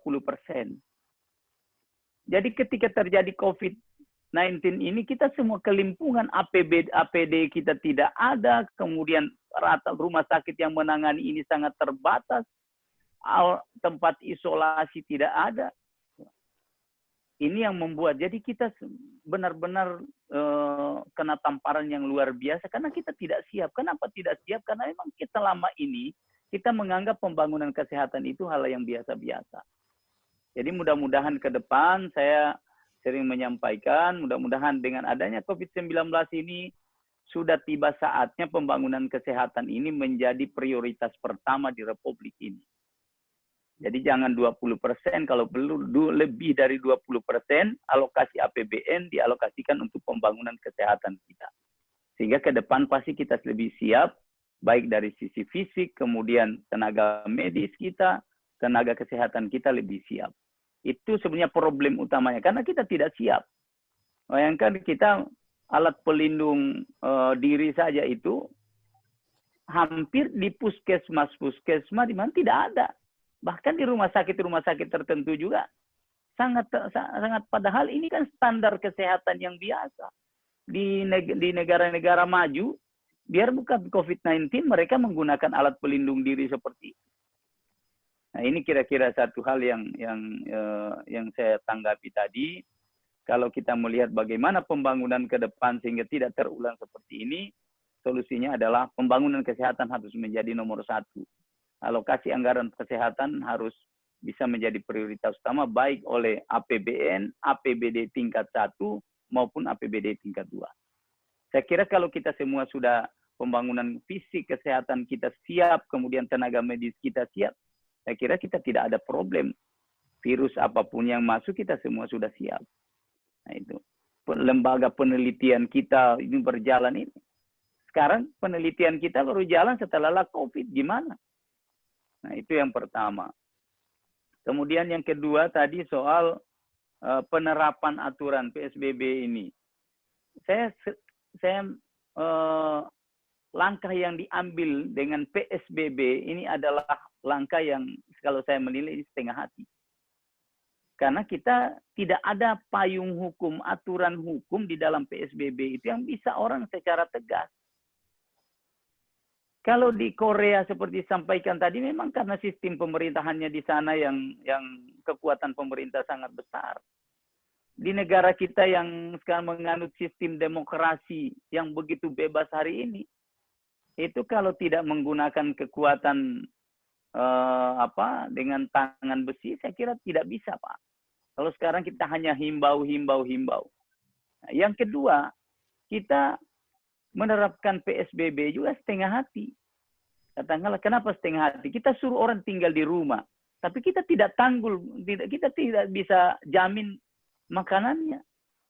Bagaimana orang tidak keluar karena kalau dia tidak bisa makan? Kira-kira itu yang perlu saya tanggapi sehingga kemudian yang ketiga itu juga yang sangat keterlaluan itu kalau ada pemerintah daerah yang masih sampai saat ini masih membolehkan orang untuk misalnya di mall masih buka, itu sudah keterlaluan menurut saya itu. Nah, masjid-masjid saja ditutup, masa mall dibuka. Nah ini juga yang saya ingin sampaikan bahwa alhamdulillah di Indonesia ini kepatuhan kita orang beragama cukup sebetulnya. Di beberapa daerah, sebagian besar daerah sudah tidak ada lagi yang melaksanakan sholat berjamaah, kemudian juga di gereja-gereja dan sebagainya. Nah, itu yang saya lihat. Kemudian yang kedua tadi dari Dinda saya Yogi ya, Pak Yogi. Pak Yogi apa tadi Pak Yogi yang satu itu? Pak Yogi itu Pak terkait simpang siur data, di mana datanya itu masih bagaimana kebijakan tapi kok tanpa data seperti itu. Oh iya. Ada datanya. Benar. Jadi data ini sebetulnya karena ini yang saya sampaikan di awal tadi, kita menggunakan skema normal. Jadi bantuan yang berlaku sekarang ini skema normal dan itu selama ini sudah terjadi itu penerima PKH, penerima bantuan langsung tunai itu sudah biasa. Dan itu yang sering, yang selama ini sudah tersalur itu para penerima program keluarga harapan, bantuan langsung tunai, kemudian ada beberapa jenis skema bantuan itu sudah berjalan normal. Kenapa ribut sekarang? Karena sekarang diperlakukan di masa darurat. Jadi orang-orang yang stay at home, yang tinggal di rumah, yang tidak lagi bekerja, sekarang kan itu yang ribut. Kenapa cuma mereka yang dapat bantuan, kami tidak dapat bantuan? Kan itu persoalannya. Karena mereka menganggap bahwa kami juga tidak bisa bekerja sekarang, kami sudah susah juga, harusnya dibantu. Tapi skema bantuan yang keluar sudah menggunakan data yang lama. Nah itu yang saya bilang di awal tadi, harusnya kita menggunakan teori terbalik. Tidak usah pakai skema normal. Teori terbalik itu bahwa anggap semua orang Indonesia ini susah. Semua keluarga Indonesia ini susah kecuali. Nah, kalau kecualinya kan tidak banyak itu untuk diseleksi di desa-desa, di kecamatan kan tidak susah seleksinya. Kecuali ASN misalnya. ASN kan biar stay at home 1 tahun di rumah kan bisa makan karena gajinya lancar. Itu kan bisa dihitung itu. Setelah di luar daripada itu maka semua berhak menerima bantuan. Kalau ini yang bisa dilakukan sehingga tidak ribut. Tapi kalau skema normal yang berlaku, yang selama ini kita lakukan, itu yang diperlakukan di masa pandemik ini pasti ribut. Tidak akan selesai persoalannya. Saya kira itu Adinda yang bisa saya tanggapi. Terima kasih. Baik, terima kasih. Untuk selanjutnya saya persilakan kepada Bapak Muhadam untuk menyampaikan tanggapannya, tapi secara singkat ya Pak, karena waktunya sudah mau habis seperti itu. Pak Muhadam, saya persilakan. Kita tadi yang bertanya, terutama dari pertanyaannya Mas Bima terkait apakah pemerintah pusat menyikapi terkait adanya perbedaan budaya, itu kearifan lokal seperti itu. Pak Muhadam, dipersilahkan. Ya, Pak. Kedengaran? Ya, terdengar. Oke, saya kira saya closing statement saja bahwa seharusnya kita harus sadari bahwa makna otonomi daerah itu adalah itu. Makna otonomi daerah adalah memberikan diskresi, ya, menghargai perbedaan setiap daerah itu. Anda bikin regulasi sendiri, perda-perda itu. Jadi salah satu indikator daripada kemandirian atau otonomi daerah itu adalah kemampuan untuk merespon kondisi di lapangan dengan membuat regulasi lokal yang disebut dengan local wisdom itu sebenarnya. Jadi perbedaan-perbedaan itulah sebenarnya yang dirangkum sehingga diberikan otonomi itu. Jadi kalau kemudian semua disamakan kembali, itulah yang saya mau katakan tadi, ada kecenderungan, ada tren ke arah resentralisasi. Kalau kita tidak menyadari, kita ini hidup di dalam satu konteks otonomi, konteks desentralisasi itu. Saya kira itu kata kunci saya, ya, selain tentu saja, jangankan aspek sektor kesehatan. Saya melihat pertanian saja, ini kan persoalannya setelah wabah, apa masalah berikutnya? Saya mengingatkan kepada wakil rakyat dan kita semua, setelah wabah ada masalah kedua yang kita akan hadapi, yaitu kelaparan. Tapi kalau Anda cek sekarang, berapa alokasi APBN untuk sektor pertanian, itu paling bontot di bawah kesehatan bahkan. Jadi kita sulit membayangkan kita mau makan apa setelah ini. Saya kira Pak Mauludan paham betul itu. Nah, yang ketiga, setelah wabah, kelaparan, nah kalau kita tidak antisipasi itu, dia membuka problem yang ketiga, yaitu konflik. Nah, ini yang mesti kita jaga bersama. Terima kasih. Assalamualaikum warahmatullahi wabarakatuh. Terima kasih atas tanggapannya dari para panelis. Mohon maaf sebelumnya karena waktu telah menunjukkan pukul 22:06. Nah, oleh karena itu, mohon maaf sekali, sesi diskusi ini akan kita tutup. Berlanjut kembali kepada sesi closing statement. Namun closing statement ini nanti akan dibawakan oleh kawan saya, yaitu Muhammad Ihsanul Amin. Beliau merupakan Mawapres 3 FISIP dan Research, dan dalam forum Quid ini, sebagai penyelenggara ini, dia sebagai Research dan Development dari Quid itu sendiri. Monggo Mas Ihsanul Amin untuk menyampaikan closing statement-nya terkait diskusi yang telah kita lakukan dari mulai jam 8 sampai jam 10 ini. Silakan Mas Ihsanul Amin. Secara singkat saja ya. Ya, terima kasih Pak Moderator. Suaranya jelas? Jelas. Ya, terima kasih. Cukup menarik sebenarnya tadi yang disampaikan oleh teman-teman bapak-bapak dari panelis yang telah hadir. Ada yang juga mewakili dari policy maker, seperti Pak Amar Hafiz di DPR RI, dan juga dari akademisi Pak Muhadam dari Fakultas Politik IPN, dan Pak Maulidan dari Kementerian yang mewakili pemerintah. Artinya ada berbagai macam segmen dari segala sisi yang memberikan pemaparan pada malam hari ini. Nah, saya melihat bahwa masing-masing dari panelis, saya rasa mungkin satu kata kunci yang menjadi fokus pada malam hari ini, yaitu terkait kolaborasi. Bahwa setiap kita, setiap institusi, setiap konstituen bangsa harus memiliki kolaborasi bersama. Nah, kolaborasi ini tentunya bukan hanya dimiliki oleh pemerintah, tapi juga masyarakat bahkan swasta. Dan ini juga mendapatkan justifikasi ontologis bahwa ternyata Menteri Luar Negeri Singapura, Vivian Balakrishnan, mengatakan bahwa perlu ada 3 hal dalam menangani wabah yang luar biasa ini, yaitu terkait dengan sistem kesehatan, pelayanan governance, dan modal sosial. Ketiganya merupakan tripod yang tidak bisa dipisahkan satu sama lain, artinya harus berjalan bersamaan. Nah, dari pemerintah, masyarakat, dan swasta ini masing-masing memiliki urgensi dan relevansinya masing-masing. Di pemerintah misalnya, pemerintah dalam tata kelola misalkan ada prinsip dynamic governance. Dan saya rasa bukan hanya dynamic governance yang pemerintah harus dia berdiri ke depan, dia juga harus berkolaborasi dengan masing-masing daerah, dia juga harus berkolaborasi dengan pemerintah pusat, tapi dia juga harus menggunakan prinsip sound governance, bahwa dia juga harus berkolaborasi mencari informasi dengan negara-negara internasional. Karena kita semua sepakat bahwa ini adalah masalah kemanusiaan, sehingga solidaritas global kita dituntut untuk bekerjasama antar negara. Sehingga seperti kata Pak Muadam bahwa ini tidak bisa dilakukan oleh satu negara saja, tapi setiap negara dan setiap pemerintah kan bukan hanya multi level antara pemerintah daerah, pemerintah pusat dan negara, tapi juga multisektoral alat kementerian, baik Kementerian Kesehatan, Kementerian Perekonomian, dan segenap kementerian yang terlibat dalam penanganan wabah ini. Kemudian ini juga sebenarnya visi pemerintah merupakan ujian bagi kualitas kepemimpinan untuk berpacu bukan hanya melakukan debirokratisasi terhadap pelayanan publik yang patrimonial, inefisien, egosentris, overlapping, tapi juga dituntut pemerintah untuk melakukan inovasi kebijakan sesuai dengan realitas di daerahnya masing-masing. Sehingga sikapnya pemerintah untuk berinovasi itu juga kata kunci untuk menangani wabah.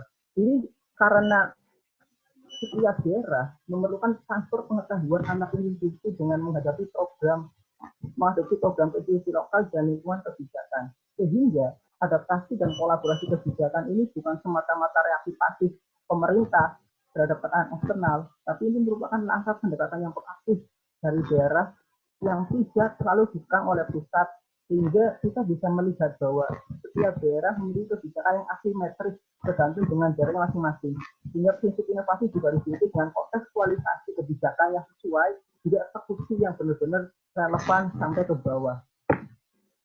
Ini juga kita bisa lihat contoh misalkan di Bali, bahwa teman-teman di Bali berhasil mengentaskan wabah yang terbaik di Indonesia menurut dari Boni dari Satgas Covid, karena dia menggunakan prinsip sosial budaya di mana masyarakat adat turut berkontribusi dalam menangani COVID. Dan saya rasa harus di NTT yang dari pertanyaan tadi juga menjadi klasifikasi juga bahwa setiap daerah harus memiliki kebijakan yang kontekstual untuk berinovasi, dan pemerintah pusat tidak perlu mengekang terlalu berlebihan karena kita memiliki modalitas peraturan undang-undang otonomi daerah tahun 2015. Nah, kemudian di sisi masyarakat, saya rasa juga menjadi penting karena masyarakat seperti kata Pak Anwar, dia merupakan bagian yang tidak terpisahkan juga, dan seperti kata Pak Muhajam merupakan struktur yang harus berkontribusi dalam penanganan wabah ini.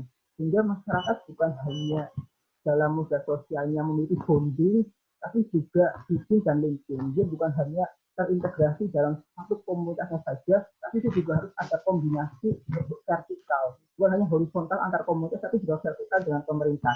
Sehingga setiap upaya masyarakat untuk membantu, untuk bergotong royong, bisa ditangkap oleh pemerintah dan bisa dielaborasi bersama, tidak berjalan sendiri-sendiri. Dan yang terakhir terkait dengan swasta juga, seperti kata Pak Maulidan, penting untuk itu serta karena program padat karya dan sebagainya itu juga memiliki signifikansi terhadap peningkatan ekonomi masyarakat. Sehingga peraturan tentang Undang-Undang Peraturan Terbatas tahun 2007 tentang corporate governance bukan hanya mengeluarkan kebijakan CSR yang berupa dana-dana itu saja, tapi swasta juga harus memiliki tanggung jawab moral, kepekaan moral, bukan hanya memberikan dana, tapi juga memberikan program yang relevan dan konkret untuk masyarakat, juga melindungi segenap pegawainya, buruhnya, untuk supaya semaksimal mungkin ditahan itu di PHK. Dan itu tidak kolaborasi antara pemerintah, masyarakat, dan swasta tadi merupakan poin penting dan kata kunci untuk mengakhiri wabah ini. Nah, sebenarnya saya juga tidak akan memberikan kesimpulan para masing-masing kawan-kawan memiliki hak untuk mengkonstruksikan hasil diskusi kita. Tapi saya akan mengkonstruksikan terkait diskusi ini supaya kita bisa berdiskusi lebih jauh lagi. Seperti misalkan apa yang akan kita lakukan setelah wabah ini. Kalau kata Pak Muhammad terkait data, apakah kita akan menyerahkan otoritas data kepada kemerdekaan privasi publik? Apakah kita akan menjadi negara terbuka tertutup? Apakah kita akan menjadi masyarakat yang percaya kepada sains daripada para praktisi ataupun demagogi konspirasi? Kita lebih percaya yang mana? Nah, itu juga menjadi diskursus yang bagus, yang baru bagi kita, sehingga pasca diskusi ini kita tidak berhenti, tapi juga memikirkan apa yang ada di pasca COVID ini. Terakhir sekali, saya akan mengutip satu kata karena kita masih pada era reformasi, sebentar lagi 20 Mei adalah 22 tahun reformasi, maka saya akan mengutip salah satu tokoh reformasi Gus Dur namanya. Ketika dia berhasil membunuhkan Soeharto, dia berkeliling ke Indonesia dan negara, dia mengatakan bahwa never waste krisis, jangan sampai menyanyiakan krisis. Ketika reformasi jatuh, Gus Dur berhasil membangun pers yang terbuka, membangun LSM yang berkontribusi, dan kebebasan mimbar akademik dan berpendapat. Pasca COVID ini juga menjadi momentum bagi pemerintah untuk serta hadir di masyarakat, sehingga tercipta pemerintahan yang bukan hanya bersih, akuntabel, tapi juga transparan dan inovatif. Itu saja dari saya. Terima kasih Pak Moderator, saya kembalikan. Terima kasih atas closing statement yang telah diberikan. Oleh karena itu, kepada panelis dan pada para peserta, dengan demikian, acara diskusi pada malam hari ini telah selesai kita laksanakan, di mana tentunya kita telah mendapat materi yang luar biasa dari ketiga narasumber, dimulai dari pembahasan terkait peran pemerintah, sosial masyarakat, sampai peran ekonomi. Nah, mudah-mudahan dengan dilaksanakannya diskusi pada malam hari ini dapat memperdalam wawasan kita semua terkait tata kelola pemerintahan dan dalam penanganan pandemi ini, serta meningkatkan kesadaran dan komitmen kita seperti itu. Sebelum menutup diskusi ini, saya ucapkan terima kasih kepada ketiga narasumber yang telah berbagi ilmunya yang luar biasa tentunya, dan kepada para peserta yang begitu antusias dalam mengikuti diskusi ini. Sekian, dan mohon maaf bila terdapat salah kata dari saya selaku moderator. Saya Yunus Andika, pamit undur diri. Terima kasih. Assalamualaikum. Terima kasih Pak Anwar. Assalamualaikum. Pak Bram. Dan Pak Yonis, kawan-kawan semuanya dari Universitas Cendana, terima kasih. Yuk. Terima kasih semuanya sudah bergabung. Ditunggu Terima kasih Pak Dekan, izin. Ya. Terima See you again, Pak Anwar, Kak Maulidan. Terima kasih ya. Terima kasih Pak Maulidan ya. Ya. Terima kasih. Ibu kita bisa dipertemukan lagi. Mohon izin Pak Anwar, terima kasih ya. Terima kasih ya. Indah. Assalamualaikum. Terima kasih. Waalaikumsalam. Quit. Izin ya, terima kasih. Izin senior. Rahmat, Sarto dan kawan-kawan. Iksan, Peggy, yang lagi di pantai. Terima kasih. Dan lain-lain, terima kasih. Semuanya, terima kasih. Jangan kapok. Terima kasih semuanya. Forum ya. Terima kasih Bang Billy atas sarannya dari Bapeda. Alhamdulillah. Mantap.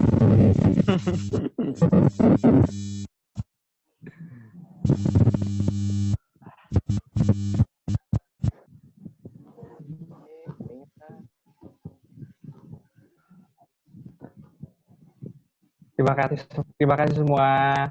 Semoga kita sehat selalu.